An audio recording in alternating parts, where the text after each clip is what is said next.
counterclockwise. With his limited knowledge of mysticism, it was difficult for Merrick to fully understand the meaning of this sentence, but as an extraordinary person who had experienced fighting, he could realize the danger it might contain. If reincarnation after death is clockwise, then resurrection from death is counterclockwise. Hastur briefly introduced. Resurrection from the dead. Merrick's expression changed drastically. In mysticism, resurrection from the dead is definitely one of the taboos. The people and things related to it will not end well. Blood and madness, depravity and destruction are the ultimate destination of this taboo. Are you sure? No, but it's a very reasonable conjecture. Hastur shook his head. He only made corresponding reasonable inferences based on his own knowledge of mysticism. As for whether it was correct, he was not sure. Maybe he just thinks too much, and clockwise or counterclockwise has no effect at all. Merrick hesitated and said, "It's better to report it to the Church of the Night. It might be too dangerous for just the two of us." "Well, can I report anonymously?" Hastur did not want to expose his identity. Based on his knowledge of the Nighthawks of the Church of the Night Goddess, they would definitely conduct an investigation on the person who provided the information. For example, if he casts the nightmare technique and enters your dream to ask questions, Hastur is not sure whether he can remain unaffected. It's a little difficult. Merrick scratched his head. As long as there is an envoy from the Lord, the people from the Church of the Night will be able to follow the clues and find out clearly. Earl Richard is not a bad person. Maybe there are other opportunities for this matter. Hastur decided to take a little risk. Sometimes being reckless is an effective way to solve problems. You're not even an extraordinary person, so you dare to participate in such a thing? Isn't there someone who protects me? If we really fight, I can't guarantee your safety. Don't worry, I still have some strength.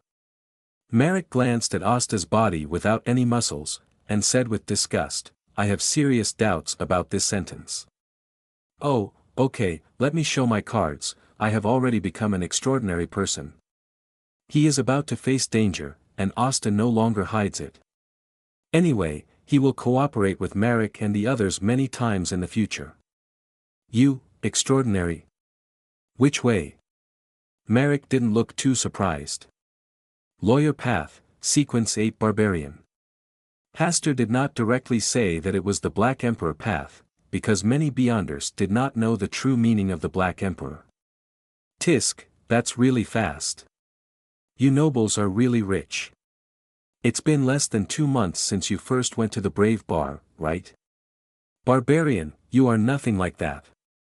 Merrick clicked his tongue in amazement, and felt a little more confident about tonight's action. Without the distraction of protecting Hastur, he was less afraid of the spirit creature, especially at night. Asta said with a smile, "If Miss Sharon is here, our actions tonight will be more secure. I'll leave her a message, but she might not be able to make it. She doesn't like extraneous things." Then the two discussed the evening's actions and soon formulated the basic policy for the action. It is up to Merrick to resist the spirit world creatures that may become angry, and Hastur is responsible for leading the group of ordinary people away. If Earl Richard is also bad, Hastur will attack them in a sneak attack. After formulating a course of action, the two discussed relevant details, as well as new changes that may suddenly occur. Around 12 o'clock at night, the familiar whistle began to sound. Asta and Merrick, who had been waiting by the lake for a long time, looked at each other, got up and looked for the source of the sound. It was truly the first time to come into contact with this kind of extraordinary event, and Hastur was still a little excited. In order to ensure the smoothness and safety of tonight's operation, he figured out a few very suitable rules, some of which could be used to fight the enemy, and some of which could be used to cover his and Merrick's retreat. In terms of weapons, he also placed a suitable large wooden stick near the guest center position one step ahead. If tonight's ceremony is really where he expected it to be, he can quickly take up arms to fight back. If it's not in that position, it proves that tonight is still safe. As the two people approached the source of the sound, their expressions gradually became serious. The route they were taking was leading to the location predicted by Hastur. This proved that his guess was true. Earl Richard and his party really started the ceremony around a circle point, and placed the most important 13th ceremony in the center. It seems your guess is correct. I don't feel happy at all. Be careful. The same goes for you. I don't want you to ask me for help later. You should keep this to yourself. Action was imminent. Hastur went to find his big stick, and then he and Merrick arrived at the burning fire. A spacious area has been cleared here, and many people have added wood to the fire to make the fire more raging. The number of people attending the party tonight was nearly double that of the previous 2 times, with more than 30 people. Seeing Hastur arriving, Earl Richard greeted him eagerly and introduced Hastur to the grand ceremony they were going to hold tonight. Hastur listened to Earl Richard's introduction with a smile. After he finished speaking excitedly, he asked Earl Richard how he knew to hold the ceremony in this way. Of course, the Lord told me. He appeared in my dream a long time ago and guided me all the way. This time, he also guided me to complete the ceremony. Oh, what does the Lord think of this ceremony? He said that as long as we act according to His will, we will surely receive His blessing, and the souls of our deceased relatives will also be completely at peace, reincarnated, and obtain happiness in the next life. Then did your Lord say why 13 ceremonies were held? This is not an auspicious number. I also asked the Lord, and He said that the first 12 ceremonies represent the 12 months of the year, and the last ceremony represents that the Lord's blessing will always be with us. Faced with Hastur's ulterior motives, Earl Richard still did not hide anything, which made Hastur more convinced of the innocence of Earl Richard. The reason why the situation today is mainly due to his ignorance of mystical knowledge and the sinister intentions of the spiritual creature. Hastur hesitated and deliberately lowered his voice and said, I heard that those who can become God's spokesperson in the world are not ordinary people. I am an extraordinary person, a sequence 7 psychic. Earl Richard was obviously very excited, and said with enthusiasm in his eyes, it is precisely because I can communicate with spirits that I can hear the Lord's guidance and become the Lord's spokesperson in the world. What an enviable opportunity. The Lord also likes you. If you are willing to become His believer, you will definitely become an extraordinary person. Hastur caught the key words, does the Lord know my existence? On the night when I first met you, when the Lord communicated with me in a dream, He mentioned that you are a good seedling and very suitable to become His believer. I am a good seedling. Yes, the Lord said that you are very suitable to become a secret prayer person. As long as you are willing, He can help you fulfill your wish. Secret prayer person. Hastur instantly felt that all the hairs on his body stood up, his heartbeat almost skipped a beat, his mouth was dry, and his body was stiff for a moment. How could he be suitable to become a secret prayer person? According to Earl Richard's experience, the so-called master he mentioned is undoubtedly the spirit creature. Even if the spirit creature with high intelligence sees that he is a good candidate, it should recommend him to take the path of death, right? Why do you think you are suitable to become a secret praying person?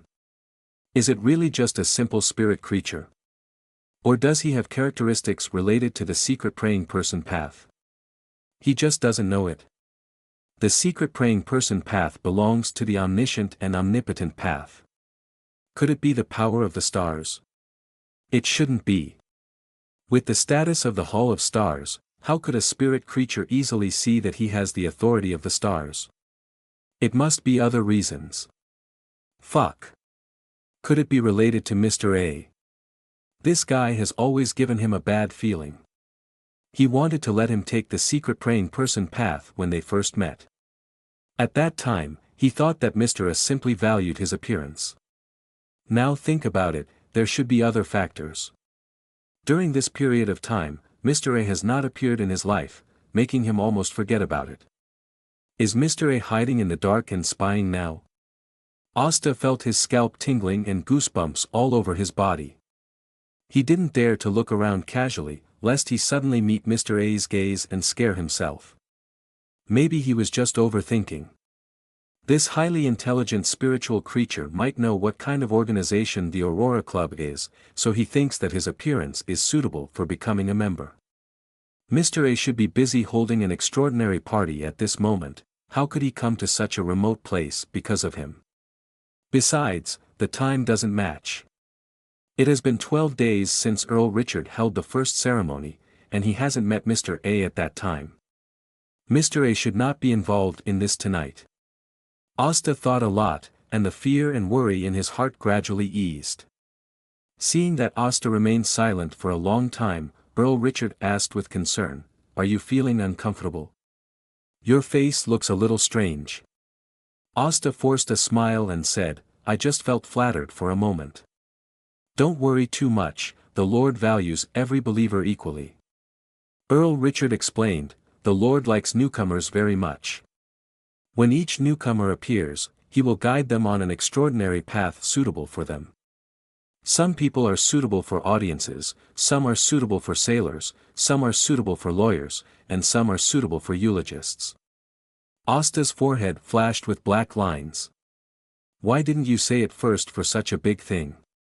"The reason why we have been following the Lord is because the Lord cares for us meticulously. He treats us with an equal and kind heart, and we must also respond with pious love. Yes, the Lord loves the world, and everyone loves the Lord," Asta said perfunctorily. Earl Richard was shocked, his eyes lit up, and he kept muttering, "God loves the world, and everyone loves God." When he knew that the Lord he believed in was the big toad that he believed in as a messenger between the two worlds, I wonder what kind of mood he would be in. Asta's nervous mood finally relaxed. A blazing bonfire was lit, and more than 30 people gathered in a circle to make their humble wishes to the Lord they believed in devoutly. In the first link, Asta and Merrick did not stop them. What we really need to pay attention to is the second link and the final link. Tonight is the final ceremony. In addition to the 3 usual links, there is an extra link, blessing. Every believer can be blessed by the Lord they believe in turn. Only through blessing can the 13-night ceremony be considered complete. After the first link, it was still Earl Richard who was in charge of the second link. This time, Hastur focused his observation on the crystal ball that was said to be able to communicate between reality and the world of the dead. Earl Richard himself said that he obtained the crystal ball under the guidance of the Lord, and thus began planning the 13-night blessing ceremony. In occultism, crystal balls are often used as a medium to communicate and link 2 different worlds. It can also enhance the user's insufficient spirituality in a certain aspect. For example, those diviners who are not good enough will need to rely on some external aids to successfully complete their divination. If something unexpected happens later, just smashing the crystal ball may interrupt the process of the ceremony. Every movement of Earl Richard was the same as last night. There was no other special behavior. The giant toad-shaped spiritual creature appeared again. As the brass whistle blew, the messengers from the spiritual world lowered the surrounding temperature several degrees. Every time he saw this scene, Asta couldn't hold himself tight. "I thought that these messengers from the spirit world were too unlucky. They had to be woken up every night. After waking up, there was no letter for them to deliver, so they could only wait for the ceremony to end." As Earl Richard finished the ceremony, it was time for the 3rd dance ritual. This time Hastur made excuses not to participate, but instead kept a vigilant eye on the surroundings to prevent unexpected changes. Everything is business as usual, and there is no problem in the 3rd link. Earl Richard stood in front of everyone with an excited face and said with excitement, "We are all believers of the Lord. We have given our most devout faith to the Lord. Now the Lord will respond to us and give us the gift of facing the future. The blessing of life. The Lord loves the world, and everyone loves the Lord." Earl Richard shouted passionate slogans, causing the believers present to go crazy. They all shouted the words, "The Lord loves the world, and everyone loves the Lord." What a talent! He can apply what he has learned so quickly. Asta praised in his heart. As the atmosphere reached its climax, Earl Richard, the organizer of the ceremony, decided to accept the blessing from the Lord alone. Let all believers who follow the Lord witness what a true miracle is. Hastur had already grasped the big wooden stick with both hands and silently approached Earl Richard. Merrick was also staring at the spiritual creature. When Earl Richard stood in the center, he opened his hands, closed his eyes, and faced the spiritual creatures with an open arms posture. Other believers formed a circle on the outside, stretched out their hands and spread them out, palms facing up, closed their eyes, and chanted words such as, "The souls of the dead rest in peace, enjoy the blessings in the next life, and the living move forward." At this time, the spiritual world creatures that had been silent finally made some moves. It moved its huge body, opened its mouth, revealing a toothless mouth, and slowly moved towards Earl Richard's head. Earl Richard seemed to have noticed something was wrong. He hadn't received the blessing yet, but he felt his scalp was itchy and his whole body was cold. He quietly opened a corner of his eyes, glanced at it, and saw that the big mouth seemed to be eating his head. He subconsciously took 2 steps back and looked at the spiritual creature with a look of horror on his face. "Pious believer, it's time for you to dedicate your life to the Lord." A familiar voice appeared in Earl Richard's mind. It was the voice of the Lord in the dream. Earl Richard was shocked and said, "My lord, why are you a big toad?" The Lord in the dream was dressed in a gray robe, with thousands of dead souls engraved on the robe. His face was covered with a layer of mist, making it impossible to see his true face. His arms were slender, and he held a judgment of death in his right hand. Ling's sword, holding a blue crystal ball in his left hand. Thousands of dead souls sang to him, praising his mercy and majesty. The Ain River flowing through the entire world of the dead lay at his feet. He likes Dun Dun to teach every devout believer. Under his majestic appearance, there is a kind heart that leads the believers forward. His image is tall and mighty, definitely not the toad in front of you. This is just his messenger, a messenger who travels between 2 realms and delivers messages. It is definitely not the real Lord. It must be trying to steal the Lord's position. Snapped. A dull sound broke through the air overhead. Earl Richard stared blankly as a large wooden stick swept over his head and hit his master's big head. His head was smashed. "What are you still doing? Take the people here away quickly." Hastur pulled the confused Earl Richard and retreated with him. That stick just now, he did hit the head of the spiritual world creature, but it seemed to hit a cloud and mist, and there was no force. The smashed head also dispersed and reunited like clouds, becoming whole again. It is a spirit, an ethereal spirit that travels between 2 realms, a creature that does not yet have a real body. Physical damage has no effect on him. This is also the reason why Merrick's attack against him doesn't work. The food that was about to enter his mouth was taken away, and the big toad was enraged. Layers of black mist spread out from all parts of the body, and the surrounding temperature dropped again, even the ground was covered with a layer of light white frost. This is a manifestation of mastering the power of the negative. It can't cross the border now. Take this opportunity to destroy the ceremony. Marichi made a clear judgment. Hastur had already hit the crystal ball in the center of the ceremony with a stick. The rolling black mist turned into a black wall, blocking the front of the crystal ball. It also knew the importance of the crystal ball.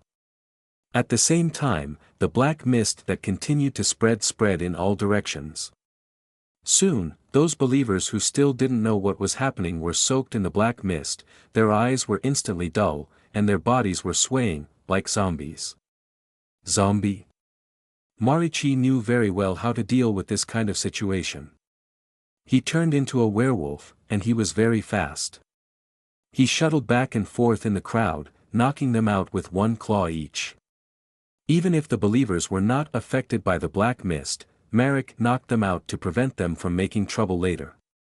Seeing this, Hastur channeled his spirituality and whispered in his heart, "Spiritual creatures are forbidden to exist here. A golden light seemed to flow from his spine, and the rules took effect immediately. The void seemed to ripple, turning into a lake, swallowing the big toad with black fog in one gulp. The black fog dissipated, and the bonfire that was about to go out was ignited again, making a crackling sound, and everything seemed to return to its original state. Snap! Hastur slapped the still stupid Earl Richard, waking him up completely. You believed in the wrong Lord. No, the Lord is not wrong, the wrong thing is that dirty toad who dared to steal the Lord's position. After Earl Richard regained consciousness, he was full of uncontrollable anger. Especially at this time, the familiar voice of the Lord came from his mind. He let himself be a bridge to communicate with the spirit world and guide his true return. Count Richard chuckled at this. The real Lord is the Lord of the dead, the Lord who controls darkness. He is omnipotent, so why does he need to lead him back? Fake is fake. Where is the God asking for help from believers? This must be the evil toad tempting him. Its existence insults the Lord's majesty. At this time, Marek noticed that the fluctuations from the spirit world were approaching here, and he asked Asta to stay away from the current location. Asta did not leave, but stepped forward a few steps, smashed the unprotected crystal ball with a stick, and swept away the 3 candles at the same time. The fluctuations from the spirit world weakened instantly. Is it over?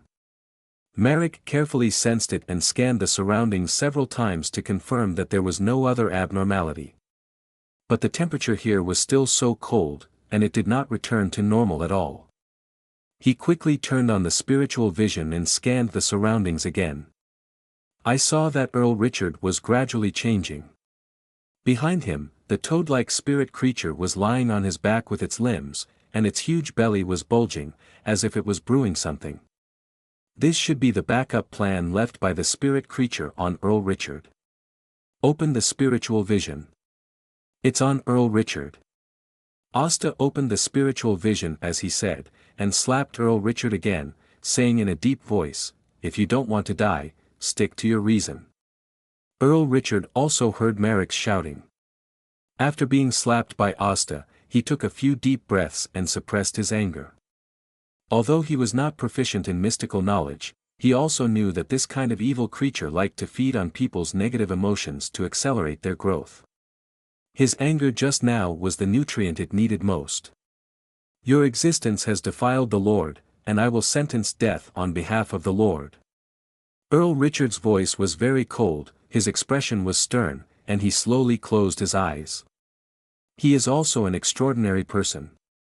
Although he has basically never fought with anyone, he is still very clear about the abilities of his sequence. Psychics can not only help people communicate with the dead, but also subdue disobedient dead spirits and make judgments on them, which is also part of their abilities. The damage to the spiritual creatures here will be doubled. When Earl Richard was fighting against the spiritual creature, Hastur silently formulated a second rule. The 2 rules took effect at the same time. He clearly felt that his spiritual power was almost emptied. He staggered and almost fell. Fortunately, the effect was very significant. With his help, Earl Richard relied on his extraordinary ability to burst the stomach of the spiritual creature and completely destroyed its clone. This is the fate of the blasphemer. Earl Richard straightened his back and looked disdainful and contemptuous. Are you born to be so good at showing yourself to others? Hastur really wanted to slap Earl Richard again, but after looking at Earl Richard's gradually red and swollen cheeks, he gave up the idea. Is this the end? Marek was a little confused. He always felt that this matter went too smoothly tonight, and he didn't even take any action. So he took action and knocked out the group of believers, without causing any harm to the spiritual creature. The spirit world creature suddenly disappeared and was isolated again by the barrier between the real world and the spirit world. When it was about to return, Hastur smashed the crystal ball with a stick, destroying the coordinates. When the backhand it left on Count Richard came into play, Count Richard used his own will to wipe out its clone and end everything completely. Hastur and Earl Richard both played important roles in this battle, but he was the only one who did not have any dazzling performance. He is obviously the highest ranked and most powerful beyonder among the three. Generally, how should we deal with this kind of situation? Hastur looked at Merrick and asked for his opinion. Send it to the church for purification or purify it with flames on the spot. Merrick slowly approached Earl Richard, his eyes unkind.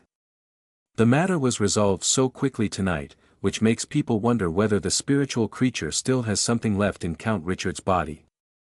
What do you want to do? Earl Richard subconsciously took a few steps back, then covered his sore and swollen cheek, and said angrily, I have not been contaminated. Merrick curled his lips disdainfully and said, Oh, is pollution that can be detected by you still called pollution? Facing Merrick's pressing steps, Earl Richard was a little scared, but he still said firmly, I am a noble, you can't treat me like this. You held a ceremony late at night with the intention of bringing evil existence to the world. This crime alone can make you stay in the church dungeon for the rest of your life. It is the toad who is evil, not my lord. Who knows? Earl Richard couldn't defeat Merrick, and he was also afraid of Merrick's werewolf state at the moment, so he thought of asking Hastur for help. Don't scare him first. Let him clear the memories of these believers tonight so that they will not be easily contaminated when they think about it in the future. Hastur, who was gradually recovering from his weak state, prevented Merrick from taking action at this time. As a psychic, Earl Richard is very good at clearing memories. He also knew that he was the cause of this disaster, so he worked extra hard. After all the believers had their memories of tonight wiped out, Marichi woke them up from their coma. Earl Richard stood up and said a few words, announcing that tonight's blessing was over, and asked them to go to the Orthodox Church to pray sincerely after returning. After everything was over, Hastur and Malik discussed how to deal with Earl Richard in front of them. Judging from Earl Richard's performance, he should not be contaminated or parasitized now, but it is difficult to draw a complete conclusion on this matter. Maybe after going back tonight, when Earl Richard dreams, he will still dream about his so-called master, and that spiritual creature can still affect him through the spiritual world. The best way is to directly humanely destroy Earl Richard and cut off all possibilities. But he was an earl after all, and they didn't want to be accused of killing an earl. It is better to take a gentler approach and let him go to the bishops of the Zhengshan Church for purification. As long as a small donation is made, they are happy to perform purifications for believers. Earl Richard listened silently, and finally said that he would definitely comply with the instructions after returning. How did a earl like you get to this point? Hastur was very interested in Earl Richard's extraordinary story. This starts from 15 years ago. Earl Richard sighed and told the story of his journey into the extraordinary world. 15 years ago, Earl Richard was a handsome young man in his early 20s. Although he knew that extraordinary people existed, he did not think about pursuing them. Until he kindly helped an old man. Before the old man died, he asked him to help with the burial and arrange all the funeral arrangements.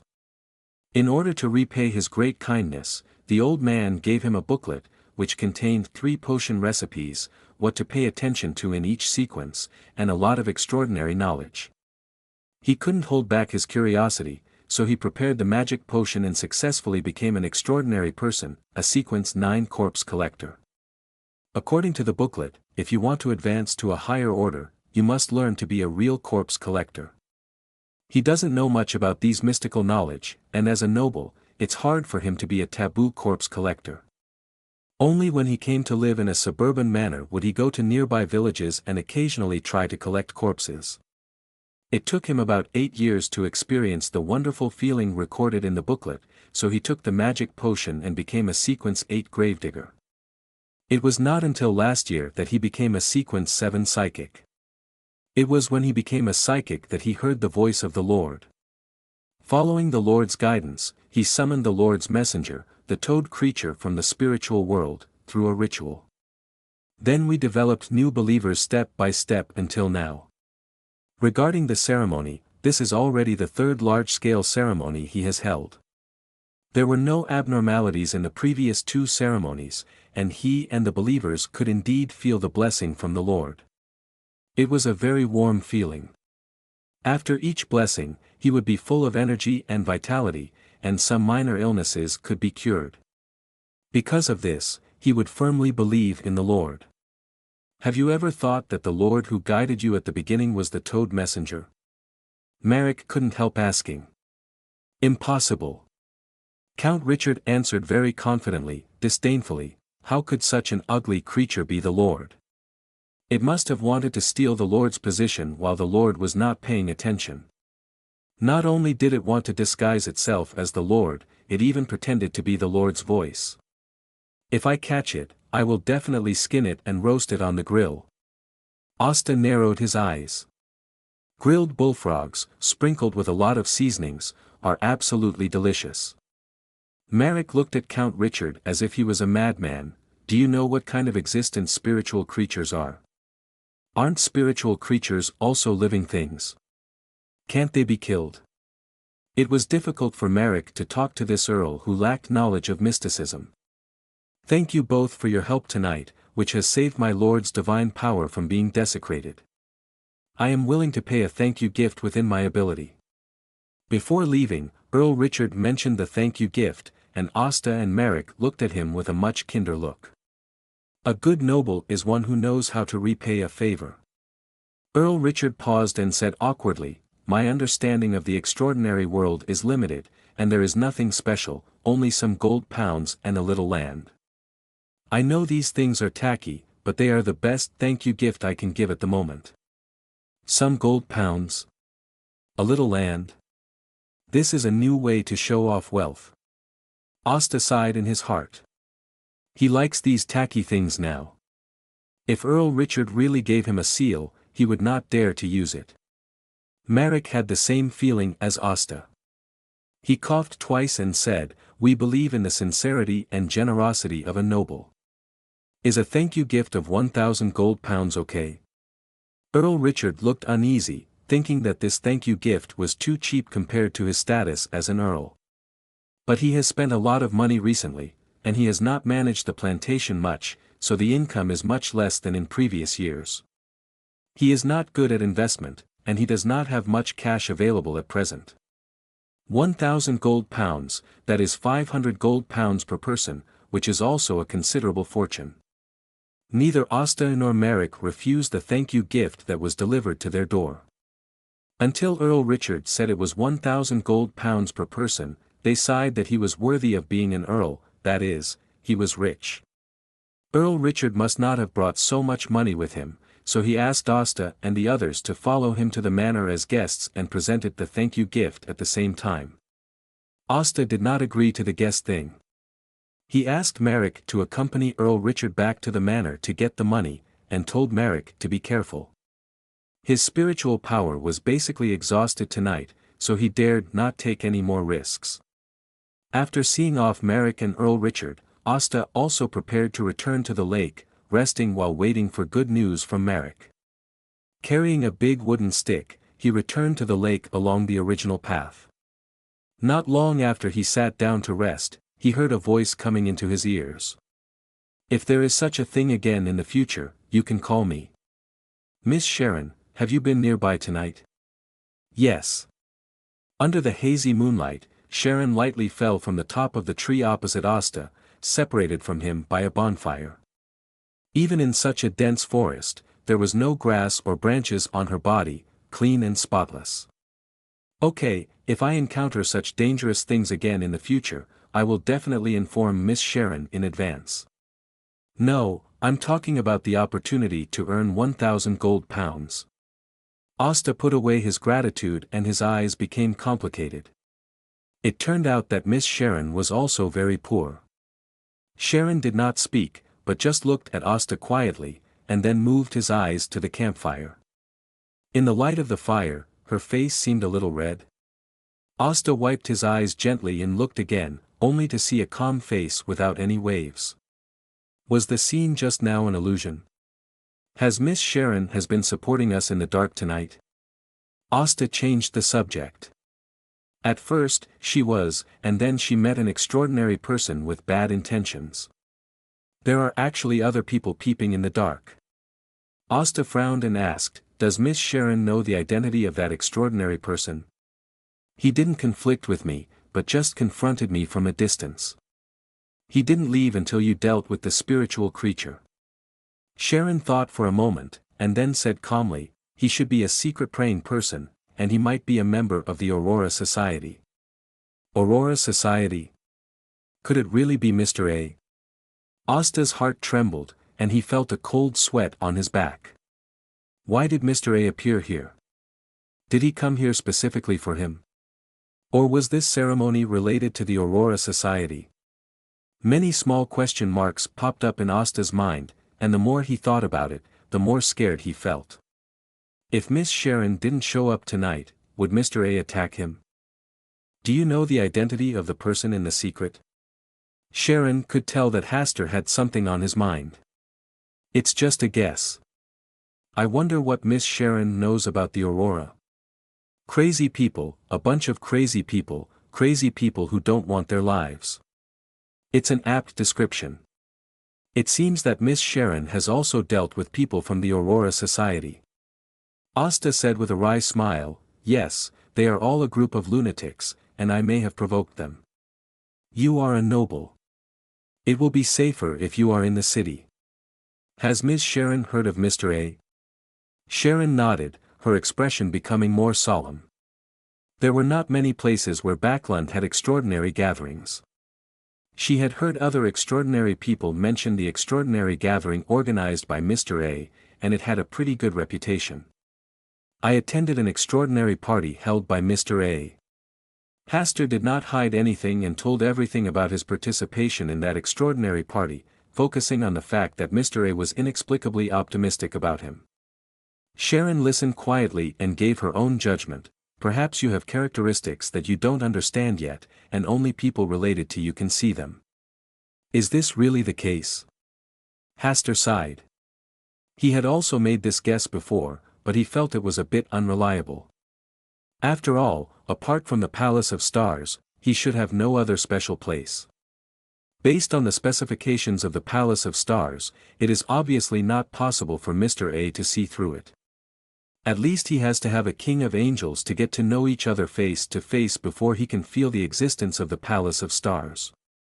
If there is something special about you that he values, then he won't attack you easily. You are still safe for now. Maybe. Being targeted by a crazy person like Mr. A, Asta did not dare to bet that the other party would always deal with the problem calmly. What if Mr. A suddenly goes crazy or comes to find him on a whim? Sharon thought for a while but said nothing. Her situation in Backlund was not very good either, so the scene became quiet for a while. The wood in the campfire crackled, and the silence was not broken until Merrick's return. Sharon, you're here too. Tonight is such a good day. 1,000 gold pounds per person, noble money is easy to make. Merrick was very happy to give 1,000 gold pounds to Asta, which was a check representing 1,000 gold pounds. A thin piece of paper, but it has a very heavy weight. Asta carefully took the check, glanced at the expressionless Sharon, coughed lightly and said, Miss Sharon, if you hadn't held the battle for us tonight, Merrick and I would have been in danger. This 1,000 gold, half of your reward is in the pound. Sharon's eyes lit up, she didn't speak, she just nodded calmly. Merrick looked stunned.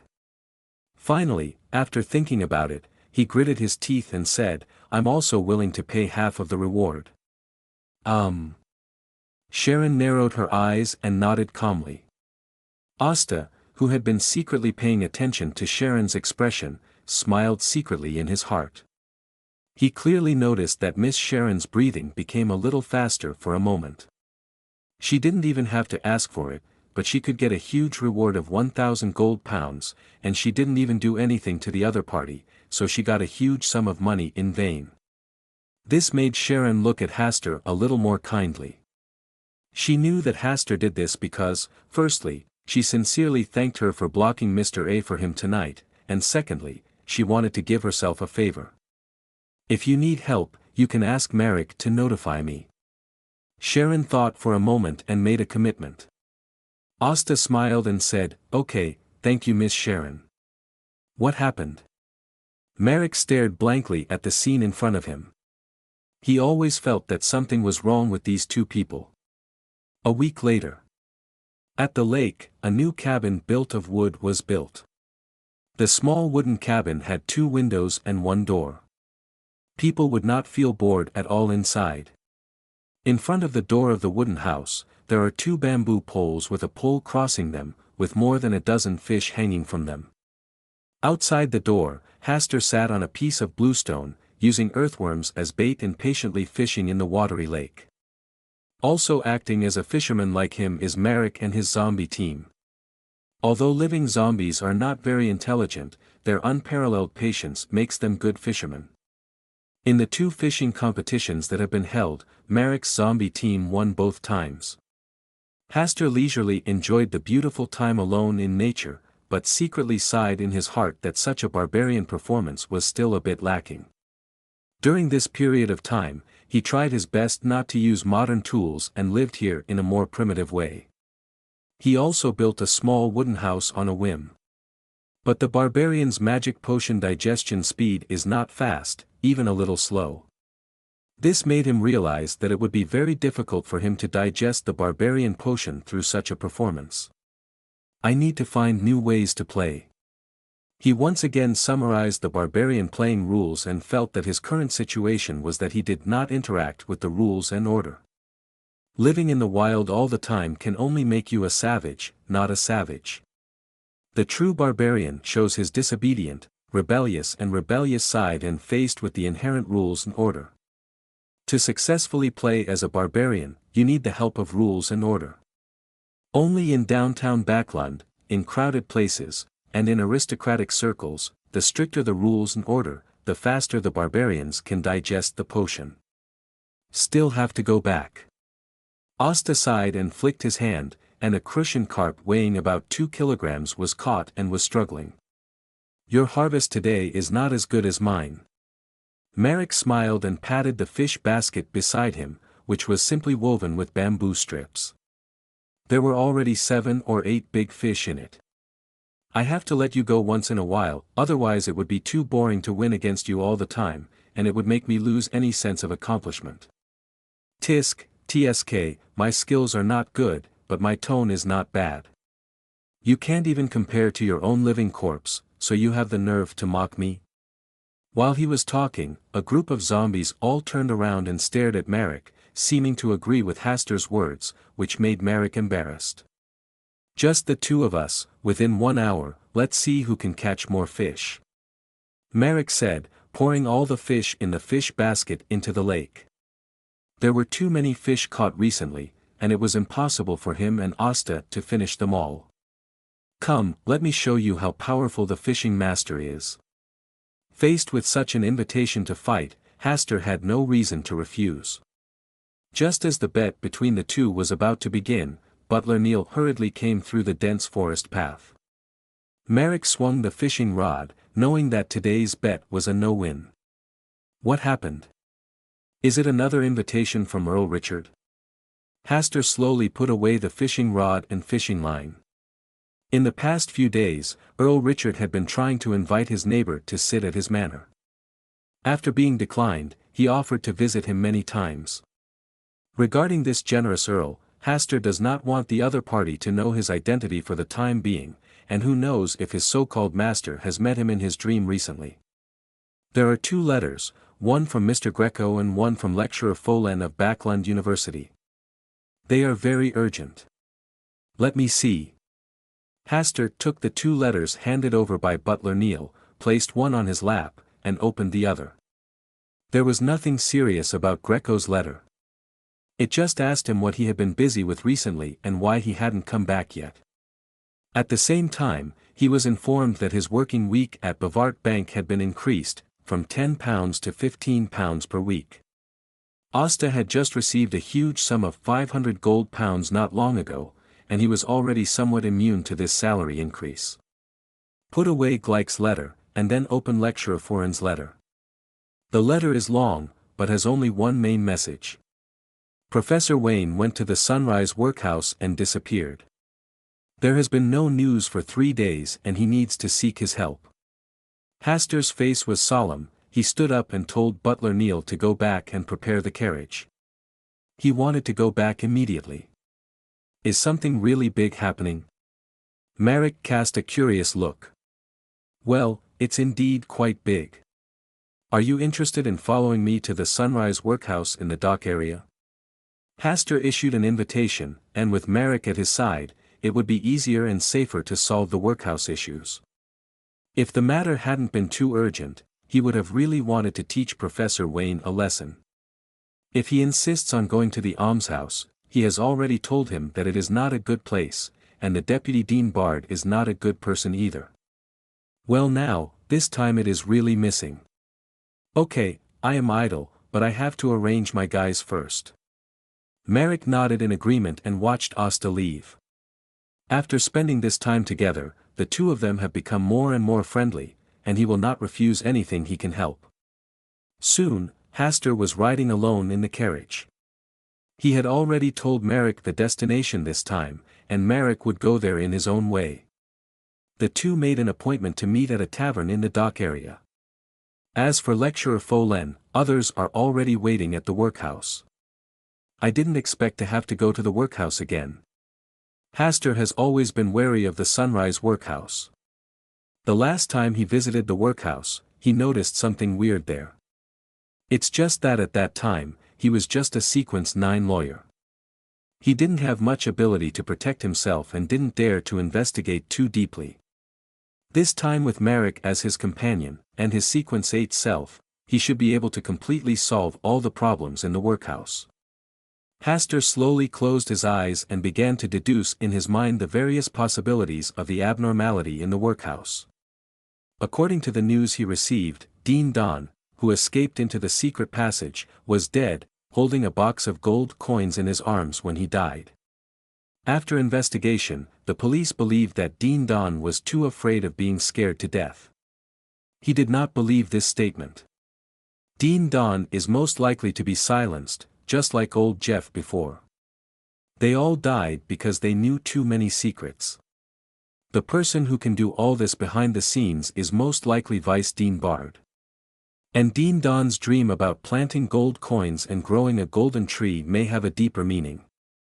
If you plant gold coins, a golden tree will grow, but if you plant a child, what will it eventually grow into? Just thinking about it makes people's scalp numb. Docklands, Sunrise Workhouse. Lecturer Folen stayed in the house where Professor Wayne lived the night before he disappeared, and there were 2 police officers nearby who were investigating various suspicious places. Teacher, where are you? Are you kidding me, or are you really missing? Lecturer Folen was worried. He only received news from the police on the 2nd day after the teacher disappeared. It was said that someone from the workhouse went to the police station to call the police, and then the police notified him. After receiving the news, he rushed to the workhouse quickly. After fully understanding the information the police had, he quickly sent a letter to Mr. Hastur on the 3rd day. As a lawyer, he often interacts with the police. He knows that in cases such as disappearances, if the missing person is not found within 5 days, it is basically a disaster. Now, there are only 2 days left before the 5-day time limit, and I hope it's not too late.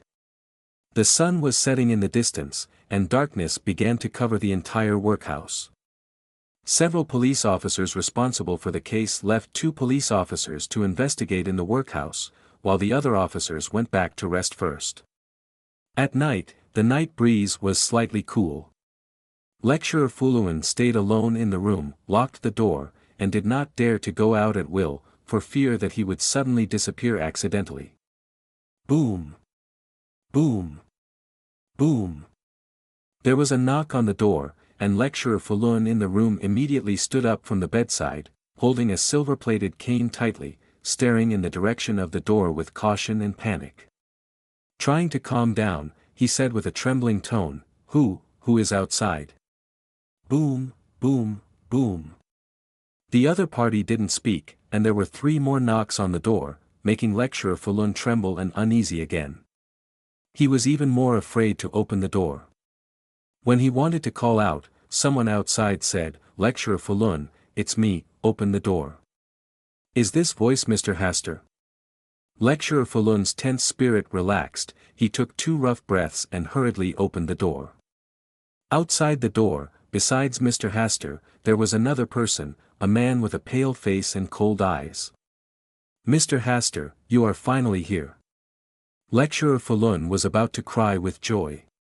Being here alone was simply torture. Waiting for a friend, so I came a little late. Ahem, everything happens for a reason. Marek looked away in embarrassment.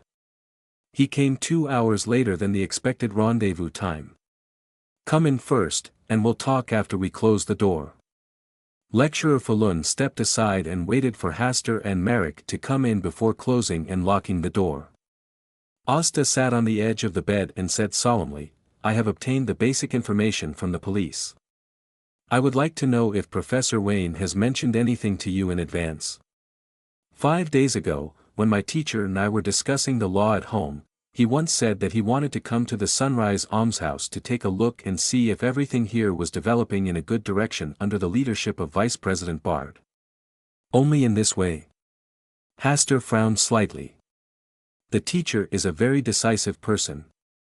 The next day, he came here alone, and he wrote me a letter that night. Here's the letter, show it to me." Here I was carrying it with me and not telling anyone else. Lecturer Falun carefully took out the letter paper folded into small squares from his coat pocket. Hastur took it and spread out the letter.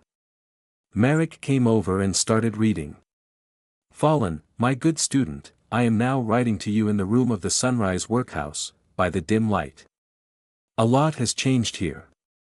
Vice Dean Bard, who was successfully elected as the dean, is very good to the children here. Whether it is food or clothing, it is much better than before. My arrival was warmly welcomed by Dean Bard, who took me to visit many places. Everything seemed to be developing in a good direction. But I felt deeply uneasy. It was too quiet here. The natural and innocent smiles on the children's faces gradually lost their natural and innocent smiles. The look in their eyes made me feel scared. The eyes were so calm and indifferent, as if they could see through everything, and as if there was another mature soul inside the body. In short, those eyes should not be those of a child. I began to realize that there might be something weird here, and I also thought about pretending that nothing happened and leaving as soon as daybreak.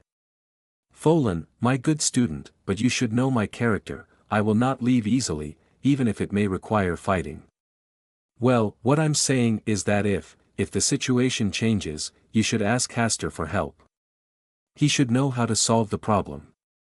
Hastur finished reading it and reread it twice to avoid missing any important content. The anomaly mentioned by Professor Wayne in the letter had already been speculated by Asta last time, but this time it was only confirmed. What puzzles Asta more is that Vice Dean Bard, who should now be called Dean Bard, seems to have no problem with his performance. Even this time when Professor Wayne disappeared, he was the one who reported it to the police. "TSK, this teacher of yours is really reckless. The weirdness that can affect the whole workhouse. How can he, an old professor who studies knowledge, solve it?" Asta deeply believed what Marek said. If it were him, he would never let things develop to this point. If you know something is weird, of course you should leave here first and then find a solution instead of directly disappearing yourself. Professor Wayne is definitely a master at committing suicide. Asta put away other thoughts and asked, "You stayed here last night. Did you hear any bells ringing at night?" "Yes." Lecturer Falun looked shocked and hurriedly lowered his voice. "It's still about that time. Didn't you take a sneak peek?" "No, I don't dare to take risks casually." Lecturer Falun shook his head and sighed. He didn't dare to fall asleep last night, especially after hearing the sound of the bell. Jingle bell? Marek became interested, and Asta asked Lecturer Falun to explain it to him. He took out his pocket watch and checked the time. It's still relatively early now, 8:43, which is still a long time before the bell sounds. Perhaps we can no longer sit here and wait, but should take the initiative to investigate. If Professor Wayne was simply imprisoned, where would he be? In 2 days, the police should have searched the entire workhouse several times, but still found nothing. Secret passages. In the secret passage where Dean Don died. Hastur thought carefully for a long time and finally made a decision. I may know where Professor Wayne is. Let's go out now. It's getting so late now. Lecturer Falun was frightened by Asta's sudden decision. Well, it's hard to catch the ghosts hiding in the dark in broad daylight. They only come out at night. Do I need to call Dean Bard and the others? No, it's just the 3 of us. Facing the weird clock tower, Merrick noticed this problem immediately, and his expression became much more solemn. You can ask your good friends to help. No problem, they've been waiting for a long time. Hastur had a brief conversation with Malik, and Malik left for a while, and then came with 4 living corpses. Before entering the workhouse, Hastur asked Merrick to place his zombie squad nearby. There are dense forests all around, so it is easy to hide a few living corpses without being discovered. This is why Asta does not want to alert the police and Dean Bader. If there are living corpses, let them clear the way in front. Hastur and Lecturer Foran each followed behind with a kerosene lamp in hand. The living corpse opened the door to the basement, and the group of people entered the basement under the dim light. Then they asked the living corpse to close the door to the basement. At the same time, they asked a living corpse to guard here to prevent outsiders from entering. The 12 confinement rooms here have been cleaned out, and no one is being held in them anymore. The group soon arrived at the middle lounge, which was the room where the secret passage was discovered. The originally well-hidden secret passage had been blown open by the police with gunpowder, revealing a small passage. The end of the passage was blocked, and Dean Don died here holding a box of gold coins. There is no road here, why is the teacher here?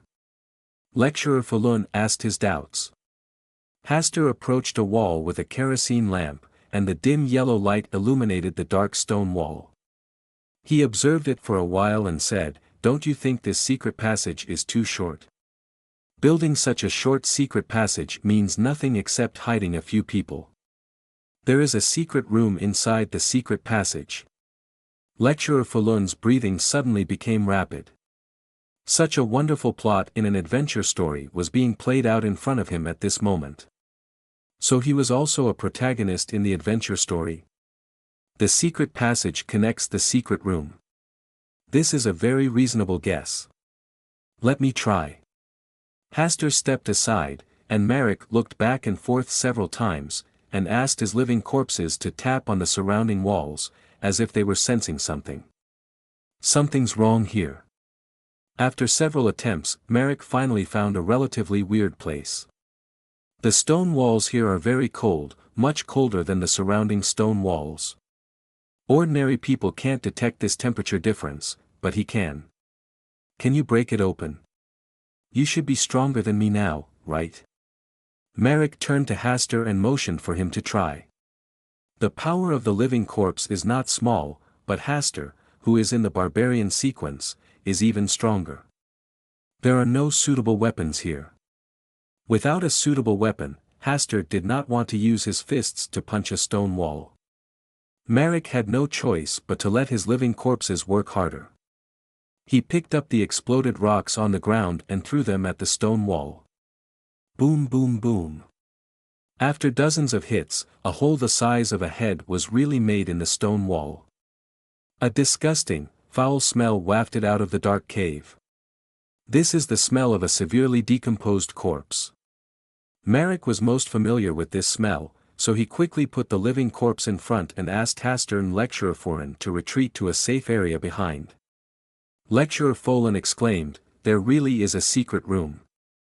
Mr. Hastur, it's a pity that you don't become a detective. This is just a very reasonable speculation."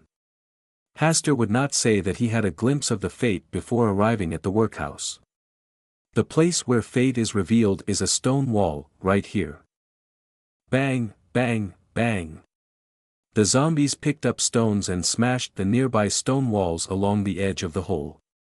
The disgusting smell became stronger. Asta was better, but his face was ugly. Lecturer Furin couldn't hold on and was retching against a stone wall. The smell of corpses? Yes, and it takes a lot of corpses to form such a strong smell. Merrick gave a positive answer. According to his estimation, there were at least dozens of corpses in here, maybe almost 100. He couldn't imagine what kind of things could be born in such a place. In your limited knowledge of mysticism, do you have any knowledge about burying people in the soil to nourish something? Merrick looked at Asta speechlessly. In this situation, he didn't forget to insult himself. It seems that his mentality is still very good. Generally, there are only earth paths related to soil. Such bloody massacres and piles of corpses are more in line with the behavior of demons. Merrick said, his pupils dilated. Demon? Could everything here be caused by the devil? Hastur did not speak, he also thought of the devil. The abyss path is undoubtedly the most bloody and cruel extraordinary path. The extraordinaries of this path are already fundamentally different from normal humans. Whether it is daily acting or promotion to high sequence, they are required to be inhumane and pave their own extraordinary path with blood and cruelty. Demons often use fresh lives to hold sacrificial ceremonies to obtain extraordinary power from the Lord they worship. If the situation is bad, you too should be careful. Merrick gave a serious warning, and then led the two zombies into the cave first. Hastur and Lecturer Furin followed behind with a lamp, leaving a zombie to guard the entrance. Entering the cave, passing through a narrow corridor about 10 meters long, you will arrive at a relatively wide secret room. Click, click. As people walked on the ground, the sound of bones breaking came from time to time. Lecturer Furin's face turned pale, his feet were numb, and he didn't dare to look down at the ground. This is more of a large burial pit than a secret room. Merrick took the kerosene lamp from Lecturer Furin and looked around with a vigilant face. The soil here is very loose, and there are many burial pits on the ground. Merrick tried to let the zombies dig up a few burial pits. They were not buried deep, and there were white skeletons inside. Their heads were cut off or missing. Judging from the size and shape of the skeletons, they should be children under 14 years old. Asta and Lecturer Furin both thought of what Professor Wayne said before, that someone buried children in the soil in the workhouse. This is where the children are buried. After a rough estimate, there are at least 70 or 80 children buried here. Compared with the corpses that convicted Dean before, there is no comparison at all. Lecturer Furin suddenly said, "Go about 50 meters from here, right below the cemetery of the workhouse." During the day, he followed several police officers to search the workhouse and passed by the area near the bell tower.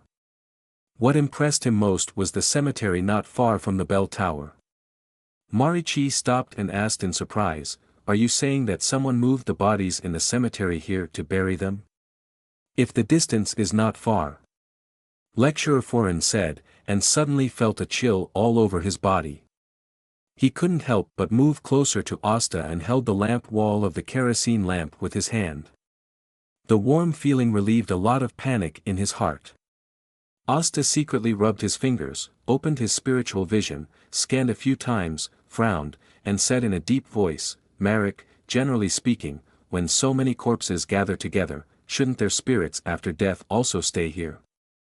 The church has special personnel to deal with this problem, and generally there will be no dead spirits after death.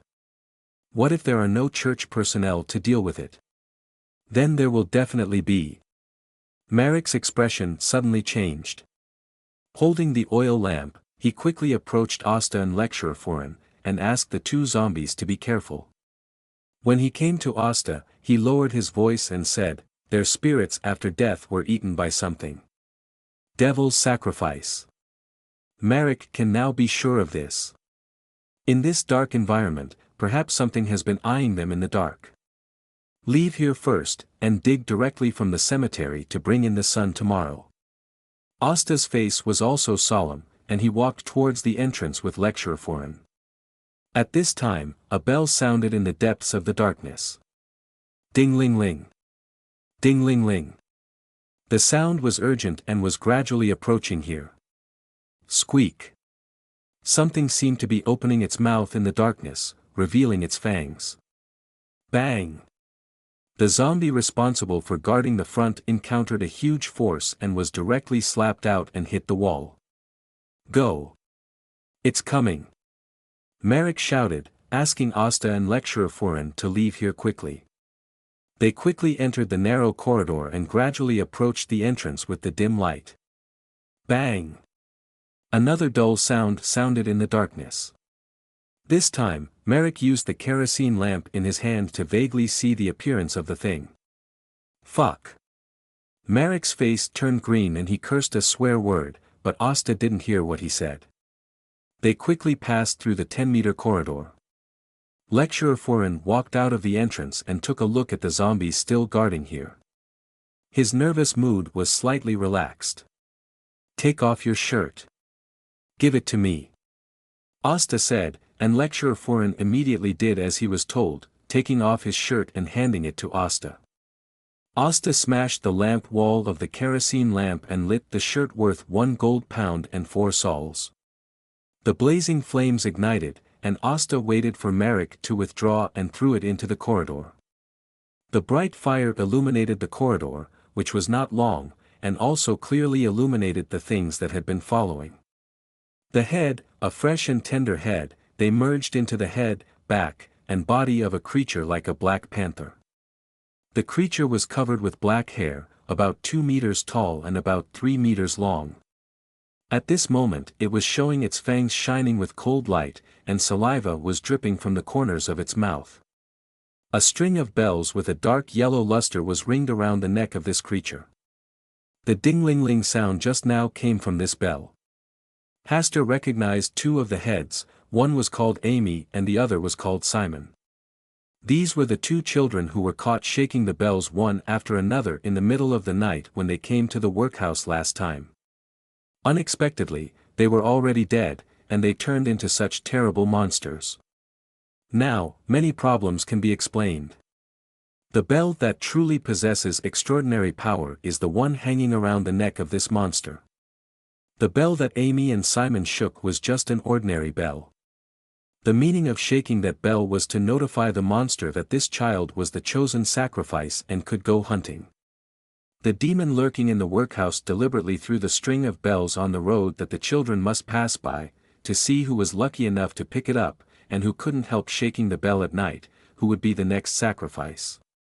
Bloody and cruel. Hastur rarely felt angry, but he soon calmed down. He still had some things he hadn't figured out. Why did the children here become indifferent and quiet, as if they were gradually losing their humanity? Is it the extraordinary power of the bells? Who is secretly planning these things? Is burying the children in the soil just to cultivate such a monster? Be careful of the bells. Asta reminded Merrick to prevent him from being ambushed by the bells. Lecturer Folan, stand farther away with the lamp. Asta gave an order, then twisted his cane and pulled out a long sword from it. Before coming to the workhouse, he went back home to get this special cane, and now the sword and the cane can finally come in handy. Merrick looked back curiously, and then focused all his attention on the monster across the corridor. Perhaps because it was used to appearing at night, it was a little afraid of the dazzling fire and hesitated to pounce.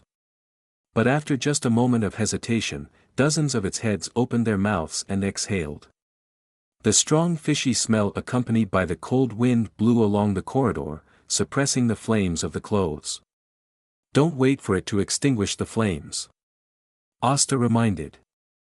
Merrick understood, and the whole person leaned down slightly. His face and arms were covered with wolf hair, and his 10 fingers turned into wolf claws. With a low roar, he took the initiative to kill the monster.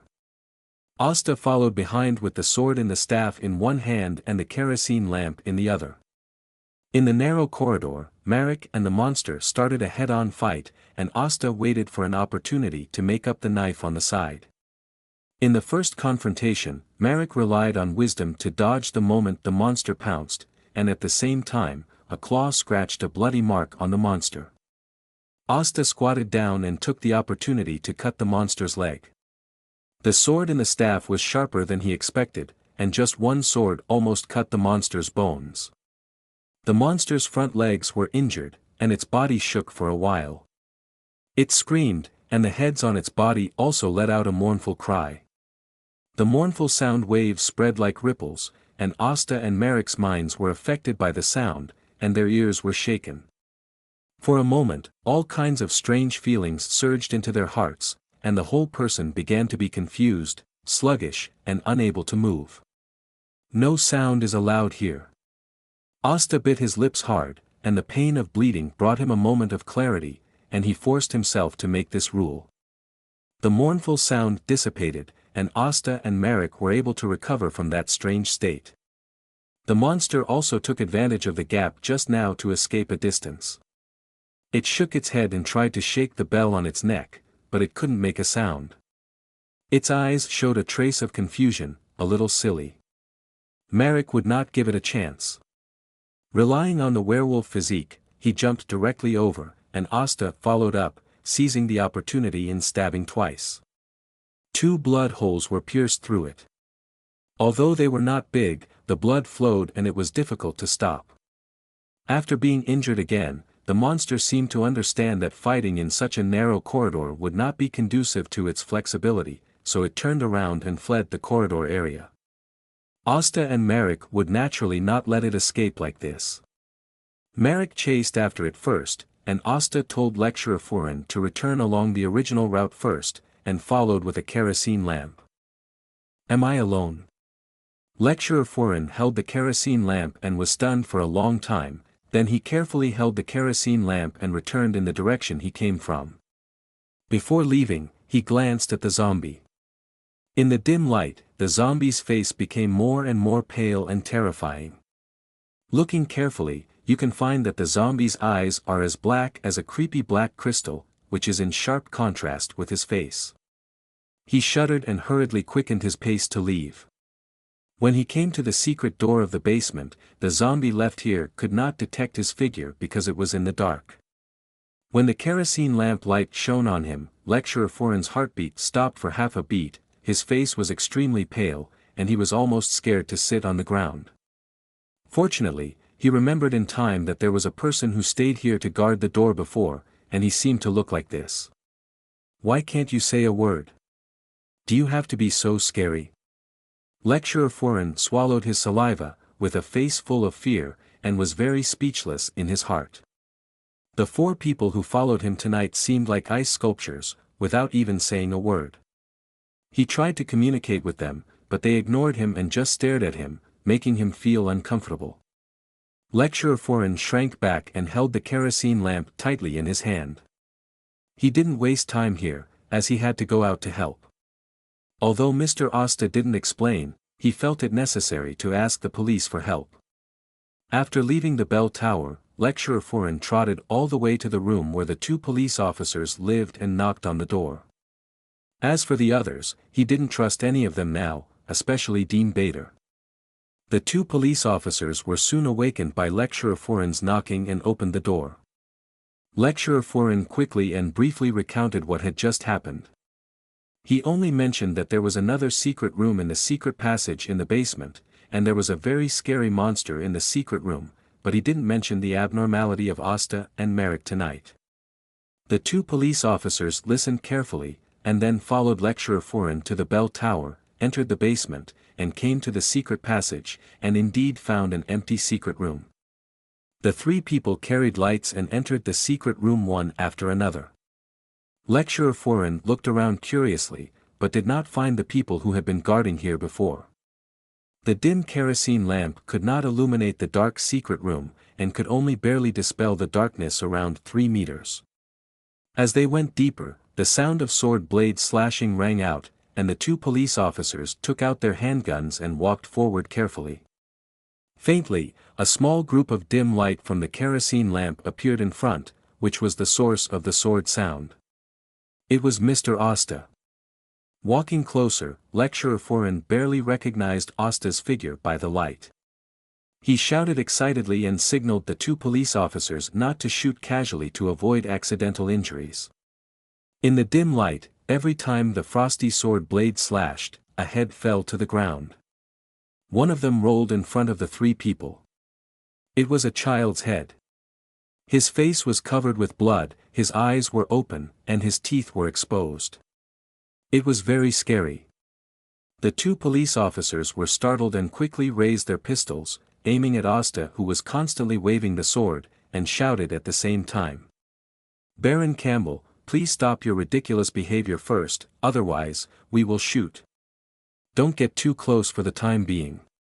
Asta replied calmly, then moved away and held the kerosene lamp in front of him so that the three lecturers behind him could see it clearly. "I saw a beast of unknown species, crawling on the ground at this moment, with children's heads on its body, a big cut on its abdomen, blood dripping, and sword marks all over its body. It was not completely dead yet, still gasping for breath. Every time Asta cut off a child's head with a sword, its body would tremble slightly and make a very weak cry. This. The two young policemen were frightened by this scene. Although Lecturer Foreign repeatedly emphasized to them that a terrible monster appeared in the secret room, they were nervous but not afraid. They thought it was just a wild beast and their pistols could handle it. But they had never seen such an unimaginable monster. Just looking at the pile of heads on the monster, they felt itchy and numb all over. It was hard to imagine how much courage Baron Campbell, the young baron, had to stand here and kill the monster with a sword without expression. When all the children's heads on the monster were chopped off, it lost its last bit of life. "Is it over?" The two policemen looked at each other and shuddered. On the other side, Lecturer Foreign had come to Asta and whispered, "Where is Mr. Merrick?" "He's fine, he just doesn't like to see too many outsiders." "Oh." Lecturer Foreign nodded and put aside his worries. He didn't see Mr. Merrick just now and thought he was eaten by this terrible monster. After a moment of silence, Lecturer Foreign asked again, "Have you found the teacher?" Asta said calmly, "No, but he should be fine." Lecturer Foreign showed a puzzled look on his face. He wanted to know how Asta came up with this conclusion, or was he simply comforting him? This monster doesn't like to eat adults, it only likes children. But what if someone else wants to murder the teacher? Lecturer Falun thought of another possibility, and Asta glanced at him, then be prepared to lose a teacher. Haster did not chat with Lecturer Folen for too long. He walked over and asked the two police officers to report what happened here. At the same time, he asked them to invite the clergy of the Church of the Night Goddess to appease the souls who could not sleep in peace after death. The next day, just after dawn, a group of police officers hurriedly arrived along with 5 clergymen of the Church of the Goddess of the Night. Before a large number of police officers turned the entire workhouse upside down, Professor Wayne appeared with Vice President Bard. Lecturer Falun was very happy to greet him, while Haster sighed, without any overly happy expression on his face. Professor Wayne is still alive, which is naturally a joyful thing, but he has been staying with Vice Dean Bard.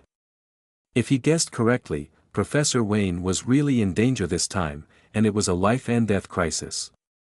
At the critical moment, Vice Dean Bard must have been like a magic weapon descending from the sky, and saved Professor Wayne.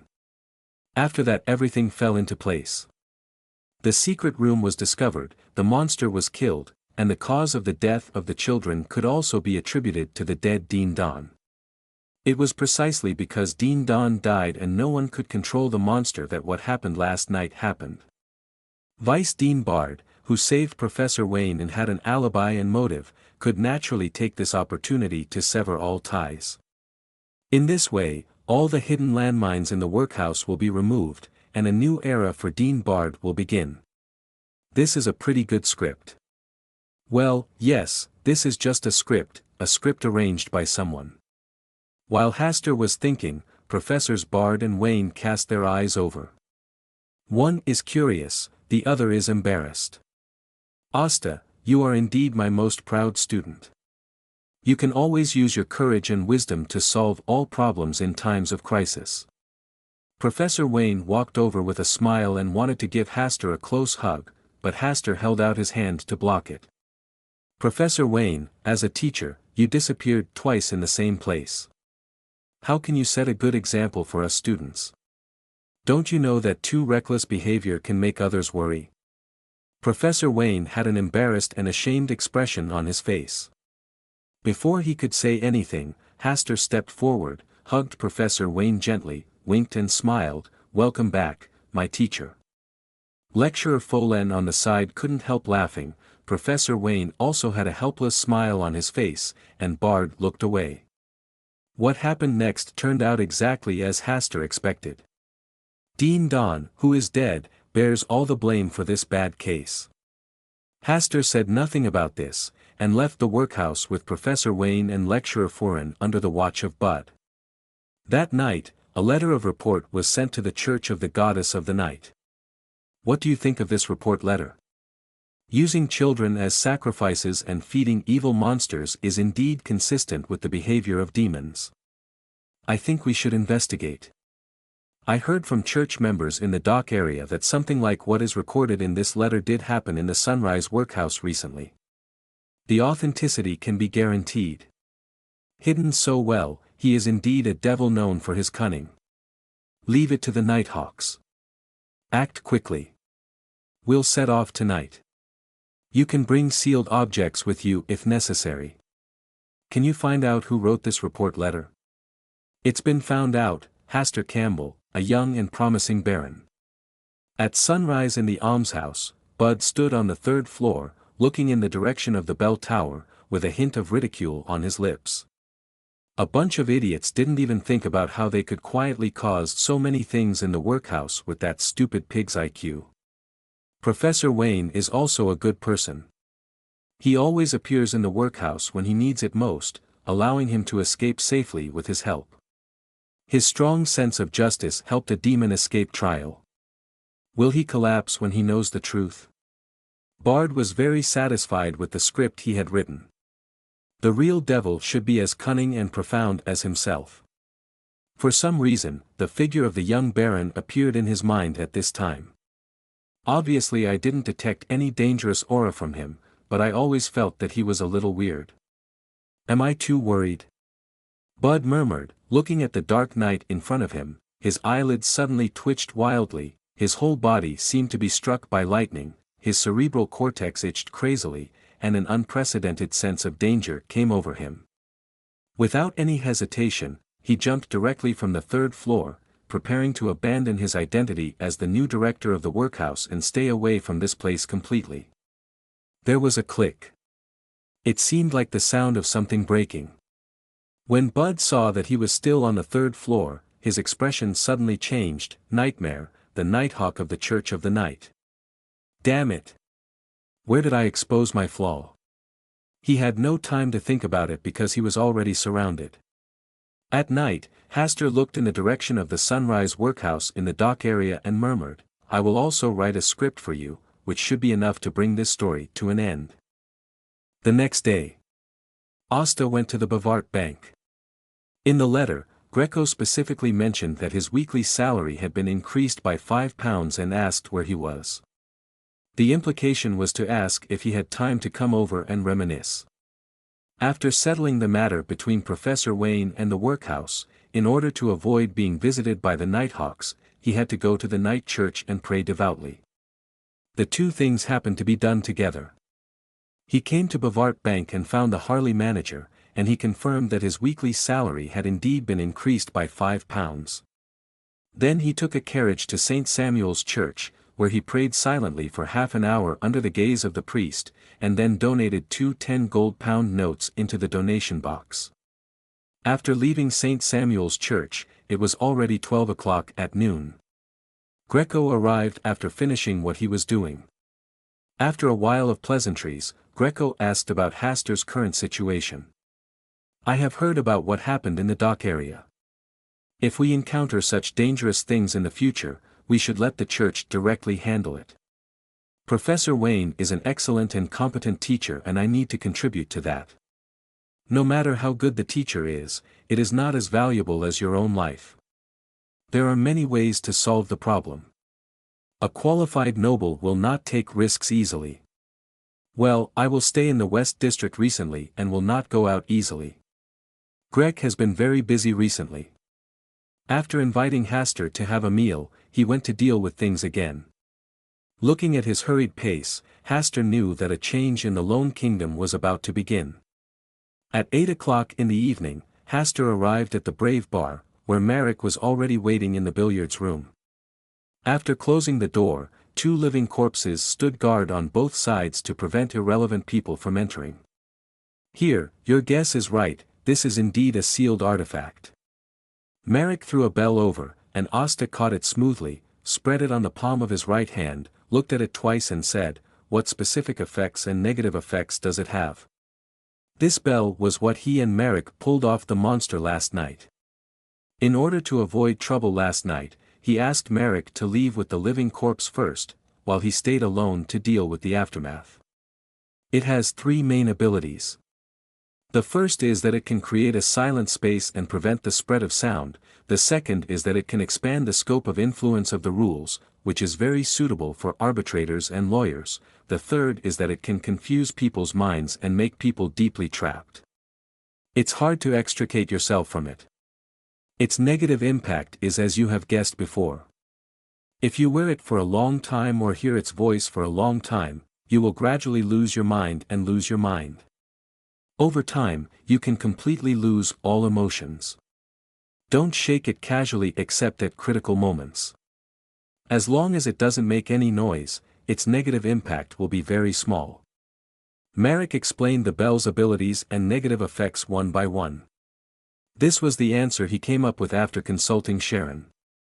How powerful is it equivalent to a sealed object? In my hand, it is equivalent to a level 3 sealed object. In your hand, it should be able to exert the capabilities of a level 2 sealed object. Having said this, Merrick glanced at Haster and reminded, we generally refer to these types of things as extraordinary items. According to the concept of sealed items classified by level, only the clergy of the church often use this term. Haster understood the reminder in Merrick's words, which was to tell him not to use the term sealed object casually in the future, because many extraordinary people are very resistant to it and even hate church personnel. Haster put the bell away and said with a smile, "The matter has been resolved. How about I buy you a drink?" Merrick said calmly, "That Vice Dean Bard escaped." Haster's expression froze slightly, and he felt uneasy in his heart. He may be much stronger than we expected, or he may have stronger extraordinary items in his hands, otherwise it would be impossible to escape from the Nighthawks. Merrick is not afraid of a demon who is alone and is being targeted by the Church of the Night, but Haster, a young noble who is only sequence 8, is very dangerous to be targeted by a demon. Because the devil is a sequence 6 beyonder. Haster sighed. He had clearly stated in the letter that Bard was a demon, but the people from the Church of the Night Goddess still let Bard run away. Wasn't this leaving trouble for himself? As long as Vice Dean Bard is not stupid, he will definitely target him. Merrick sat lazily, with his legs crossed on the table, and chuckled. Devils are very vengeful creatures, and they have a strong sense of danger.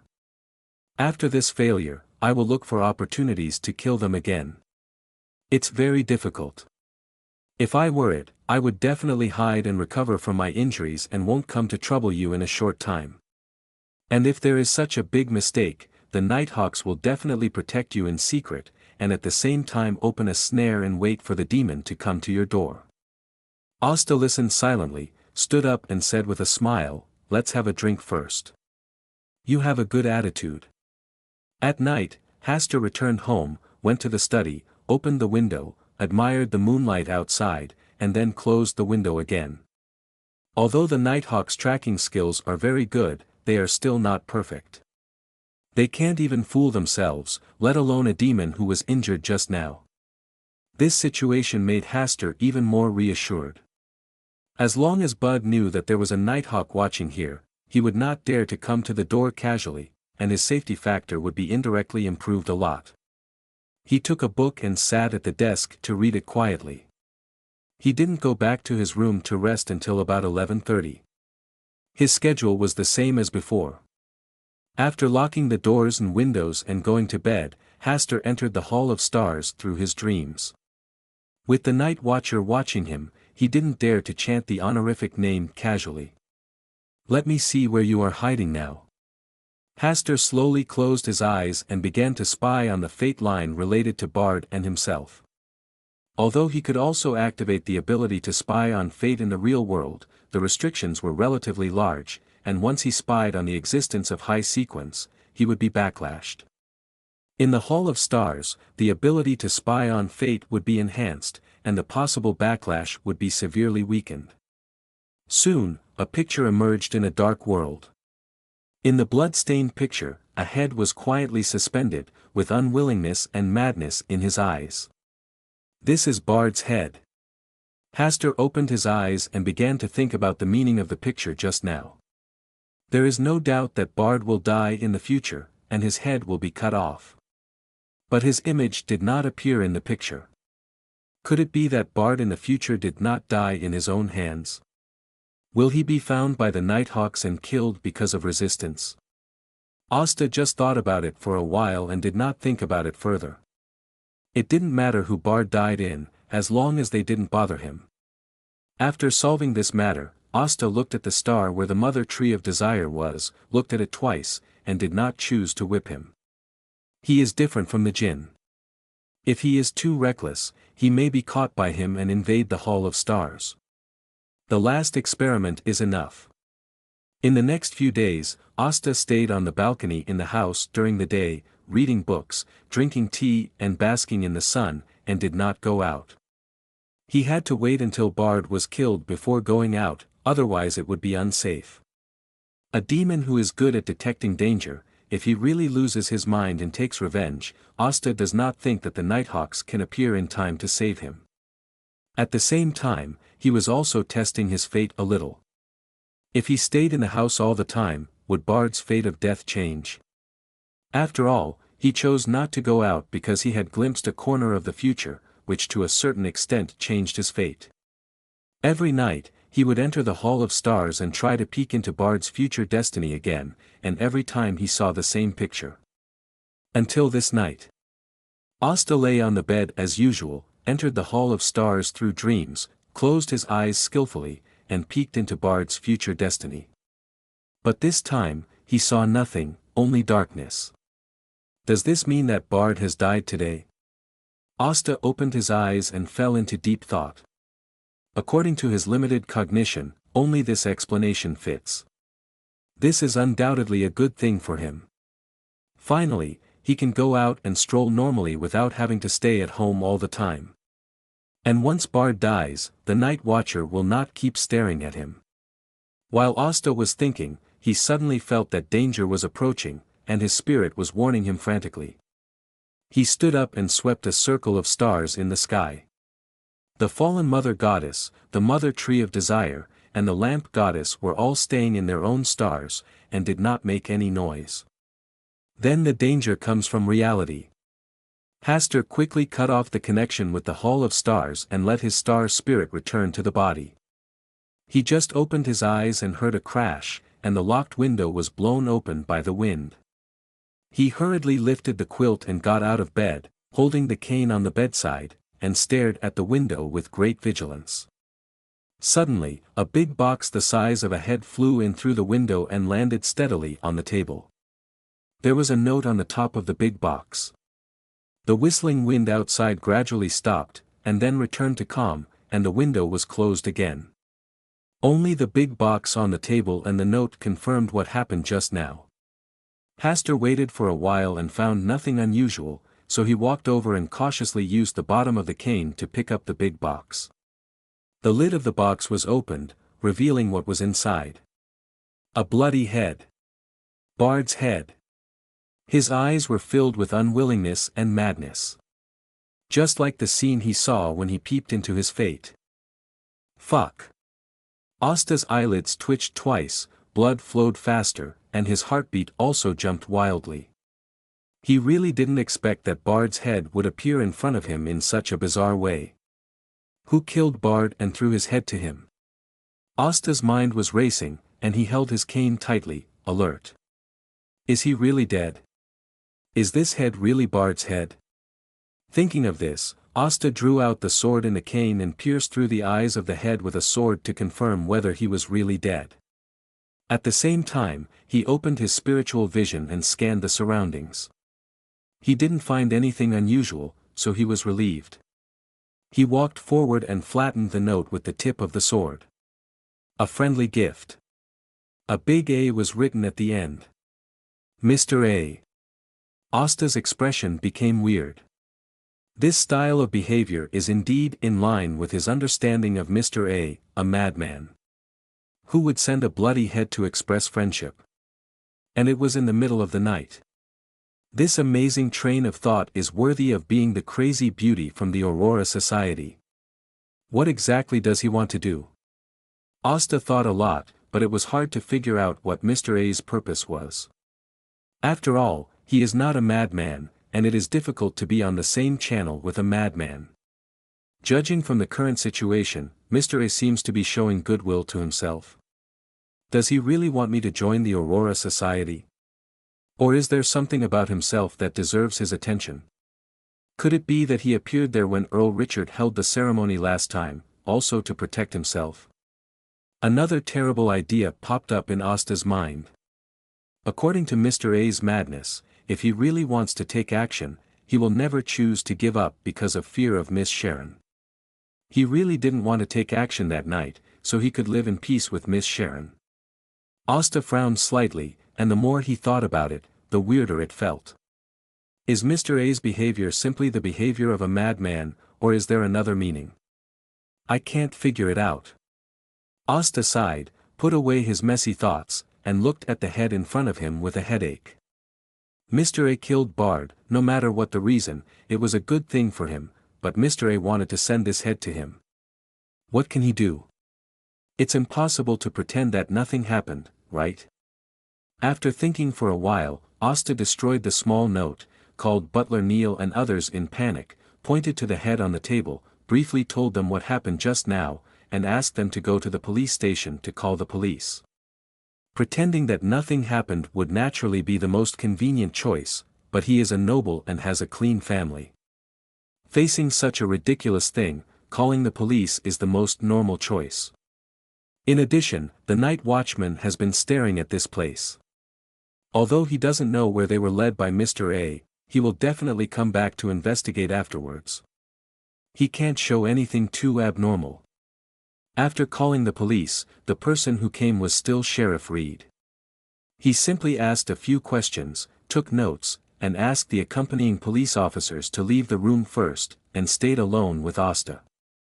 The murderer who secretly sent the head is most likely trying to intimidate you through this crazy behavior. You need police protection recently. Well, you are right, I do need protection. This is a bad night. Think carefully about what happened during this period and see if you have any grudges with anyone. I don't think so. I rarely go out, let alone have any grudges with anyone. Asta did not tell anything about Mr. A. He was going to wait for the night watcher to fall asleep and then explain everything. Only true and false can deceive the night watchers. Sometimes, appropriate deception is to better gain people's trust. After Sheriff Reed learned about everything, he asked the two police officers to stay and set up several secret guards outside the house. At 3 or 4 o'clock in the night, Asta was sleeping. Suddenly, a figure appeared in his dream. He was wearing a black windbreaker, about 1.75 meters tall, with a blurred face and unable to see his facial features. The night watcher is here. Asta woke up instantly, but he quickly put on a confused look. Peter walked slowly, conjured up a sofa and a chair, and raised his hand to signal Asta to sit down. Asta walked to the sofa and sat down blankly. Peter was stunned for a moment. He clearly invited him to sit on that chair, and the sofa was prepared for himself. Baron Asta Campbell, I have a few things to ask you. I hope you can answer truthfully and don't lie. Asta just nodded blankly. Peter sat on the chair and said calmly, "How did you find out that Dean Bard is a demon?" "I have come into contact with some extraordinary knowledge and know that demons like to sacrifice living people. So many children died there. What else can he be but a demon?" Peter raised his eyebrows slightly and said, "What I want to ask is how did you find out that Dean Bard had a problem? I have never trusted him.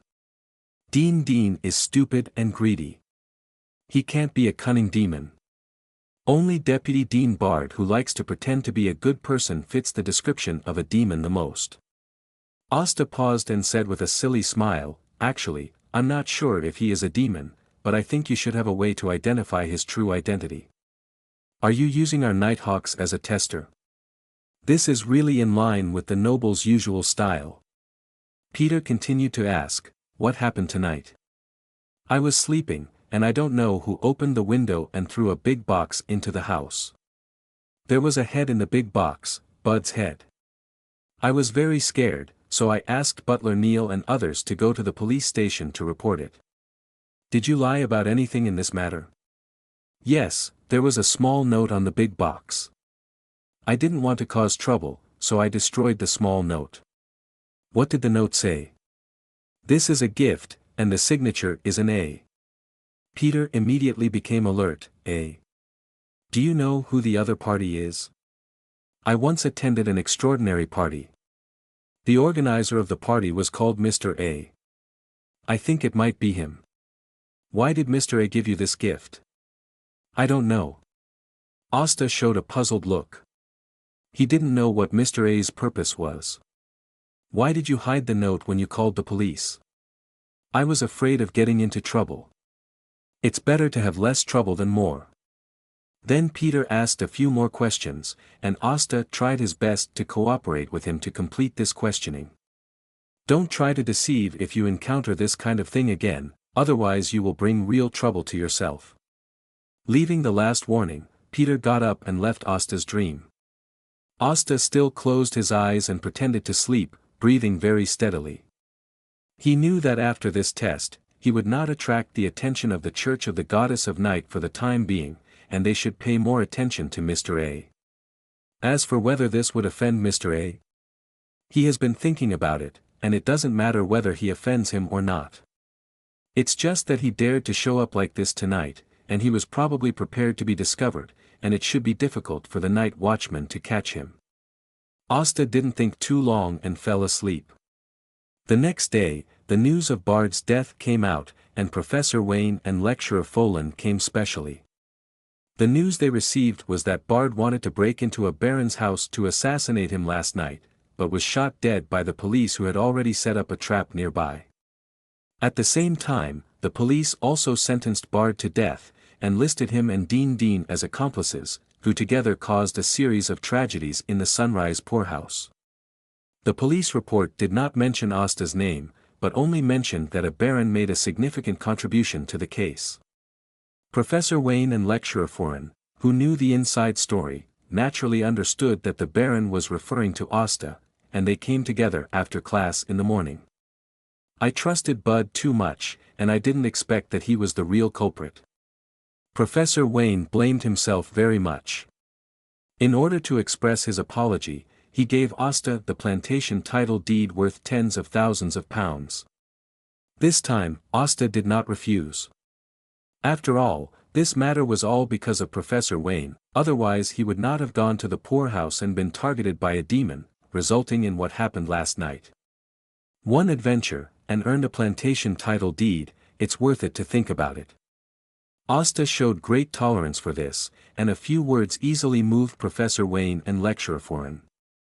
After sending Professor Wayne and Lecturer Foran away, Asta asked Butler Neil to send someone to investigate the current status of the ancestral property. At around 4 p.m., Sheriff Reed came again. In addition to asking some small questions, he also brought a reward from the police station. 2,000 gold pounds. This time, the case of the Sunrise Workhouse caused the death of nearly 100 children, which shocked the entire backland.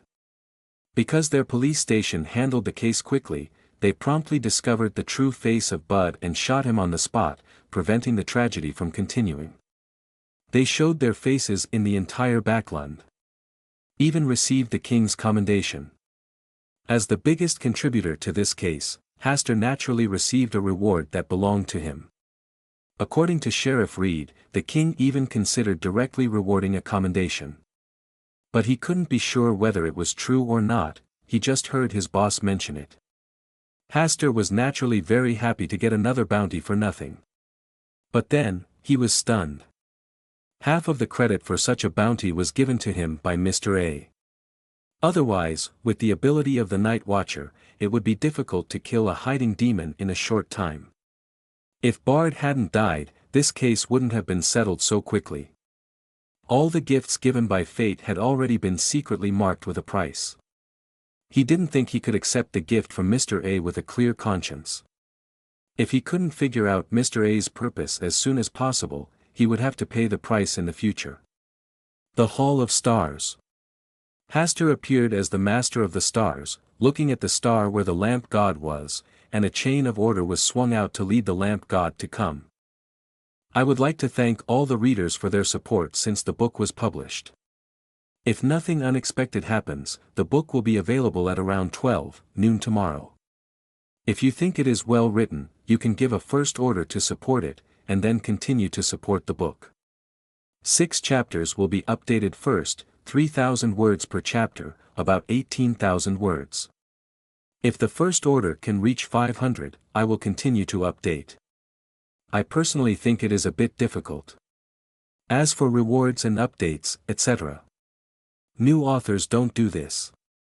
After the book is published, there are usually 2 to 3 updates, which depends on how many manuscripts I have in stock. As for the book group, I will set up one later. After talking about the business, let's talk about other things. Actually I originally planned to update 10 chapters, but I happened to play games a few days ago and didn't write for 3 or 4 days, resulting in insufficient manuscripts. There are still many games that I haven't finished, such as the 5th chapter of the first round of Balance of God, the 3rd island of Cuphead, and the Old Man Juan. Alas, I have been playing it intermittently, and I don't want to play it anymore. And the time-consuming Sparrow Soul has never been able to rush to the Jade Room. Let's talk about the creation of this book and some problems that appeared in the early stage. For example, the plot design of drawing the lamp god, which was criticized by many readers. At the beginning of the creation, I knew that the rhythm would be slower, because I put Klein's birth after the release, which made it more difficult to attract readers. Drawing the lamp god is a small excitement designed to avoid being so boring, but it seems to have failed. Why not set the time point after Klein's birth at the beginning? Because Klein's upgrade is too fast in the later stage, the protagonist needs to be ahead of Klein in the early stage so that they can grow together later and not fall behind seriously. Like the members of the Tarot Club, they obviously can't keep up with Klein's upgrade speed later. I expect the protagonist to be promoted to sequence 7 and Klein to be born. I personally like to bury the plot, which is more in line with the rhythm of mystery, but it is easy to fall into the situation of imitating me in dying. There are still many hidden plots that have not been revealed and written, such as the relationship between Hastur and the Yellow King, to which existence Hastur prayed for the resurrection ceremony, what Voltaire encountered, the golden box, the true identity of Professor Wayne, and the witch line of Germani. Why is the early stage written slowly? First, the fast pace is easy to collapse and end badly. Second, the protagonist is different from Klein. The protagonist needs to stay on the stage of Backlund most of the time and rarely goes out for real adventures. Backlund needs enough follow-up storylines. About the Star's return. I am very interested in the Cthulhu system and have some understanding of it. Although I have never played a group game, I am not a newcomer. I have read books like Call of Cthulhu, Rats in the Walls, Dunwich, Peelman's Painting, Colors of Stars, Mountains of Madness, etc. That's all for now. There is only one update tonight, so I will leave one more chapter as a draft. Thanks again to the readers who support me. C. On the dawn, In the captain's cabin, a familiar starry sky appeared and disappeared again. Bernadette looked at the scattered starlight with an inexplicable expression. The starlight that fell from the starry sky above her head was like an insurmountable and irresistible river in the sky. No matter what kind of seal she took, she could not fix the starry sky, let alone trace the source. This is the power of the stars. Go and find it. Finding his followers is the easiest and safest way for you to understand him. The lamp god sighed and looked at the starry sky above his head and stopped talking. His clone had passed through the starry sky and arrived at the starry hall. Arriving at this hall again, he was much calmer. He glanced at Hastur and moved his eyes to the starry sky above his head. When he came here for the first time, he had already guessed it. This time, he looked at it carefully for a long time and became more and more sure of his thoughts. Every star in the starry sky represents an outer god and the old days, and he is one of them. The fallen mother goddess, the mother tree of desire, the super-star lord, the ring of fate, the primordial hunger, etc., may all be in those stars. This lord of the stars, whose real name is hard to know, stares at the stars and watches their every move when he is bored every day. Looking down on other existences from a higher dimension. Is he really not a high-dimensional overlooker? The lamp god looked at Hastur again, looked at him quietly, and felt that he was not like that. He had contacted the high-dimensional overlooker, and more than once, and was quite familiar with him. Which existence are you? The lamp god asked his doubts again. Don't you want to find the answer yourself? Hastur glanced at him lightly. The lamp god replied directly, no. Sometimes it takes courage to admit your incompetence. I just don't want to waste this time. Unfortunately, I am very interested in playing this game. Hastur would not tell the lamp god, after all, he didn't know what identity he had at the moment, and the only thing he could be sure of was the Lord of the Hall of Stars. Humph, same bad taste. The lamp god sneered, which reminded him of the mystery, and he also liked to be a riddler. What he hated most was this group of people who liked to speak half-heartedly. He wanted to beat one of them when he saw one. In the long time, there are not many things that can arouse interest. If it ends too early, it will be too boring. Are you deliberately avoiding talking about it? The lamp god's eyes became much sharper. Instead of testing, why not use your brain to think about the answer to the question yourself? Humph, you pulled me here after half a month just to mock me? Faced with this question, Asta smiled and did not answer. He stretched out a finger and lightly tapped in the void. A chain of order fell down and meandered along the direction of the finger. The lamp god's heart trembled unconsciously. He had been whipped by this chain of order for countless nights. What do you want to do? Don't be so excited, you should be very familiar with it. The chain of order gently rotated around Asta's finger, like a very docile and harmless little snake. Are you finally going to attack me? The lamp god sneered, not panicking at all. It was only one of his clones that arrived here, so it would not matter if it was destroyed. If the other party wanted to target his body, he would have to break the seal left on the magic lamp first. When he regained his freedom, he might not be without the power to fight. I just want you to meet a new friend. Asta's thoughts turned, and the chain of order arrived outside the star where the mother tree of desire was, and then began to enter the time and space where the mother tree of desire was. The black light flashed, and the mother tree of desire, which had been waiting for the opportunity, immediately took action. He took the initiative to stretch out several branches to entangle the chain of order. At the same time, countless human-faced fruits fell from the branches, gathering into a vast ocean and spreading over. He wanted to erode this starry sky. The light of the chain of order remained, and the starry sky had not been melted, as if there was a different time and space between the two or a different latitude. When everything was gone, a clone of the mother tree of desire had been led by the chain of order, passing through the starry sky and coming to the Hall of Stars. Everything was back to normal again. High-dimensional overlooker. In the starry sky, a dark and lightless world, a voice seemed to be heard. Hall of Stars. The lamp god witnessed the chain of order pulling out a clone from a star. This made him more certain of his guess that every star in the sky above represents an outer god in the past. The clone of the mother tree of desire descended, and he was still in the image of a big tree, with dark green branches wrapped around the tree trunk, and light green human-faced fruits hanging on the branches, but the shadow of the bound god could not be seen in the center of the tree trunk. With just one glance, the lamp god recognized the identity of this clone. Mother Tree of Desire. He has always existed outside the starry sky in this image, but he usually hides in the dark and lightless world, and few beings can know his true appearance. The Mother Tree of Desire was also looking at this unfamiliar environment, and he easily recognized the origin of the lamp god. The son of chaos was plotted against by the mystery and then sealed into the wishing lamp. This was witnessed by many of the outer gods who were entrenched outside the starry sky. He was naturally one of the witnesses.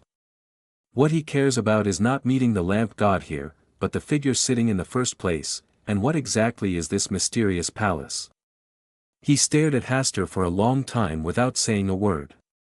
The roots at the root of the tree spread in all directions, just like a peacock spreading its tail. He wants to try to occupy this star palace. The lamp god smiled and sat in his seat consciously, without saying a word, watching everything silently. He has always wanted to try, but he doesn't want to anger the other party. After all, he still needs the other party to help him unlock the seal. The arrival of the clone of the Mother Tree of Desire is simply too good. With his temperament and being outside the starry sky, he has no scruples and will not let others manipulate him casually. Just take this opportunity to take a look at the mystery of this star palace. As for who wins or loses, he doesn't think that a clone of the Mother Tree of Desire can subvert everything here. The clone of the Mother Tree of Desire should be similar to himself, both of them are around sequence 8, but it is only because of his high status that he has the ability far beyond the sequence. But this is someone else's home court after all. Sequence 8 is really insignificant. Facing the initiative of the Mother Tree of Desire, Hastur still sat quietly in his seat, without the need for him to take the initiative.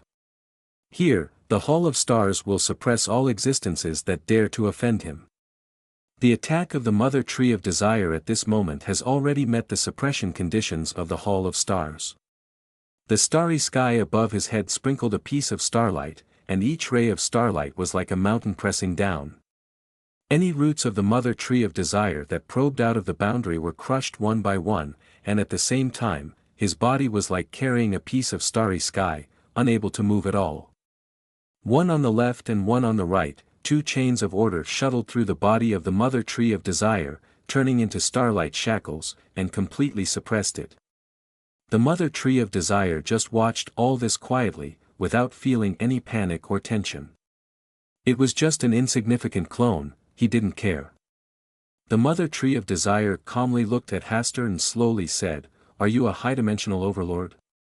Seeing that the Mother Tree of Desire could no longer attack, the lamp god secretly said it was a pity, and cast his eyes on the Mother Tree of Desire, and chuckled, "He is not a high-dimensional overlord. It seems that you rarely deal with that guy." Facing the Mother Tree of Desire who had just arrived and offended people as soon as he arrived, the lamp god felt a sense of superiority in his heart. "You are also a clone, here, the power of the stars." The Mother Tree of Desire felt it silently for a while, and then looked at the star that represented where he was. He only felt that he was being spied on recently, and he had never felt it before. The atmosphere here is ancient and mysterious, and it has existed for an extremely long time. In other words, he has always lived under the gaze of others without noticing it. Choose a seat. Asta dispersed the suppression of the Mother Tree of Desire by the Hall of Stars, and the chain of order retracted, allowing the Mother Tree of Desire to regain its freedom. The Mother Tree of Desire glanced at the long table, went straight to the left side of Hastur and sat down, very close to Hastur. Hastur tried to act natural and not care about the look of the Mother Tree of Desire. The lamp god's eyes narrowed slightly, and he felt that it was not a good position for him to sit in. He felt isolated and judged. But he chose the position himself, so he was not in a hurry to change to a new one. The mother tree of desire asked, "What do you want to do?" An attempt. Hastur's tone was still very calm. Under the close gaze of the mother tree of desire, the pressure was really not small. He was more aggressive than the lamp god. "Do you also want to enter the initial barrier and plunder the source?" "I'm just a witness." "Witness?" The mother tree of desire repeated it, and the human-faced fruit on its body opened its mouth, as if it was laughing. "Chaos and madness are eternal. Can you completely restrain your desire from the depths of your soul?" Asta tapped the table with his fingers, suppressed the uncomfortable laughter of the human-faced fruit, and said calmly, "Everything is possible. Send my clone into the initial barrier, and I will believe in your ability. I never need to prove myself." Asta will not send the clone of the mother tree of desire into the initial barrier and reach the earth. Although this is only a clone equivalent to sequence 8, once it leaves the suppression of the Hall of Stars, the mother tree of desire will definitely be able to stir up a storm with its high status. At that time, even if the 7 gods descend, they may not be able to subdue him. Maybe, suddenly one day the mother tree of desire will come directly in front of him and reveal his true identity. He will never do such a thing. Being a witness and maintaining neutrality is the position that he thinks best suits his needs. In this way, the Hall of Stars is equivalent to a transit station between the outer gods and the earth. What kind of business is the best to do? Of course it's a platform. Originally planned to put it up at noon today, but the editor said that it needs to be put up at the same time, so it will have to wait until 12 noon tomorrow. Sorry, it will be put up tomorrow. Update as normal tonight. Heh.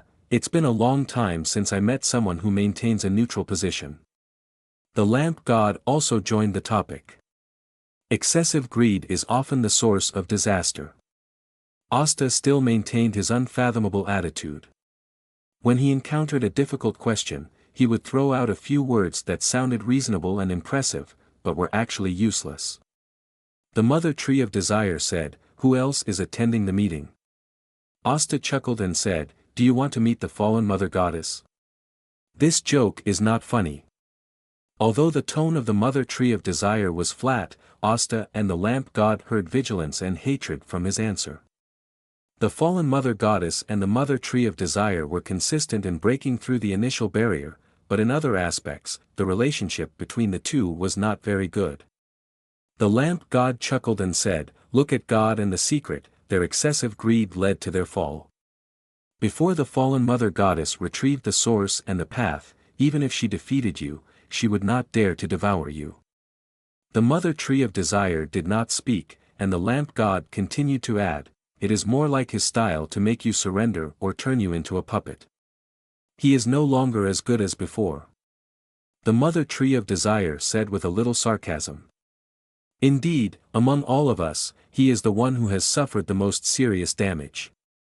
The mother tree of desire glanced at the lamp god and said sarcastically, "Are you sure that the most damaged existence is not you?" The lamp god wanted to curse, but found that the 2 existences in front of him were in much better condition than him. One controls the power of the stars and can gather people across the distant time and space with the original barrier, and the other occupies the starry sky, eyeing the doomsday event. Even if it is the fallen mother goddess, whose source is damaged and the 2 paths are torn apart, she is still the most terrifying existence in the starry sky, standing at the top of all the outer gods. Only he, the son of chaos, now has most of his true spirits imprisoned in the wishing lamp by weirdness, and is not free. In terms of the current situation, he is definitely the most miserable outer god. He shouldn't be involved in this topic. The lamp god snorted coldly, "I am indeed seriously damaged, but I have successfully broken through the initial barrier and have already taken a step ahead of you. I may not lose to you in the doomsday battle." Sitting in the first place, Hastur, who seemed to be indifferent, has been a serious bystander, waiting for the Mother Tree of Desire to talk to the lamp god about more inside information about the outer gods. Hearing the words of the lamp god that were seriously lacking in confidence, he really wanted to laugh. The lamp god was sealed in the wishing lamp and was controlled by Bernadette. As long as he didn't make a wish to him, he basically couldn't interfere with real things. Were you deliberately sealed by weirdness? The Mother Tree of Desire looked at the lamp god with a little more seriousness. Haha. The lamp god just sneered and didn't answer this question. He couldn't say that he was tricked into the wishing lamp, right? That would be too embarrassing. He took the initiative to step into Gimi's trap, and then waited for Gimi to fall, and then he would wait for an opportunity to act and seize the greatest fortune. This image suits him. As for whether he would be discovered, he was not worried. At the beginning, many outer gods only knew that part of his true spirit was sealed in the wishing lamp by Gimi, and only he and Gimi knew the specific situation. He was sure that the Mother Tree of Desire could not confirm his current situation. Thinking of this, he felt more and more that coming here to attend the party was a very correct thing. As long as he made good use of the information gap and his innate advantage of being in the initial barrier, he might be able to let the outer gods like the Mother Tree of Desire actively seek to trade with him. In this way, he will definitely be able to return to the starry sky and restore his integrity before the end of the world. Once he is restored to his integrity, even if he is discovered, he will not be afraid. At most, he will escape to the depths of the starry sky. The only one who can see through his true and false in advance is this master of the stars who cannot guess his depth. Hastur looked at the lamp god with a smile and remained silent, indicating that he would not take the initiative to expose his true situation. The lamp god understood and felt more confident. I fought with Weird for a long time and knew that he was ambitious and wanted to try to devour other source substances in order to transcend to a higher level, which would bring destruction to him.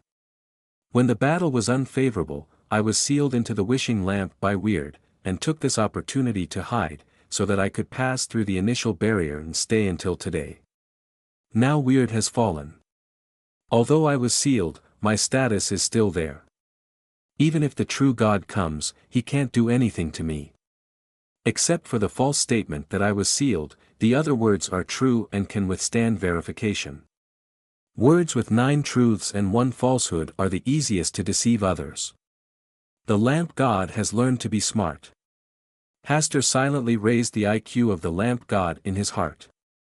The Mother Tree of Desire, which also has no idea how many years it has lived, naturally will not easily believe the words of the lamp god.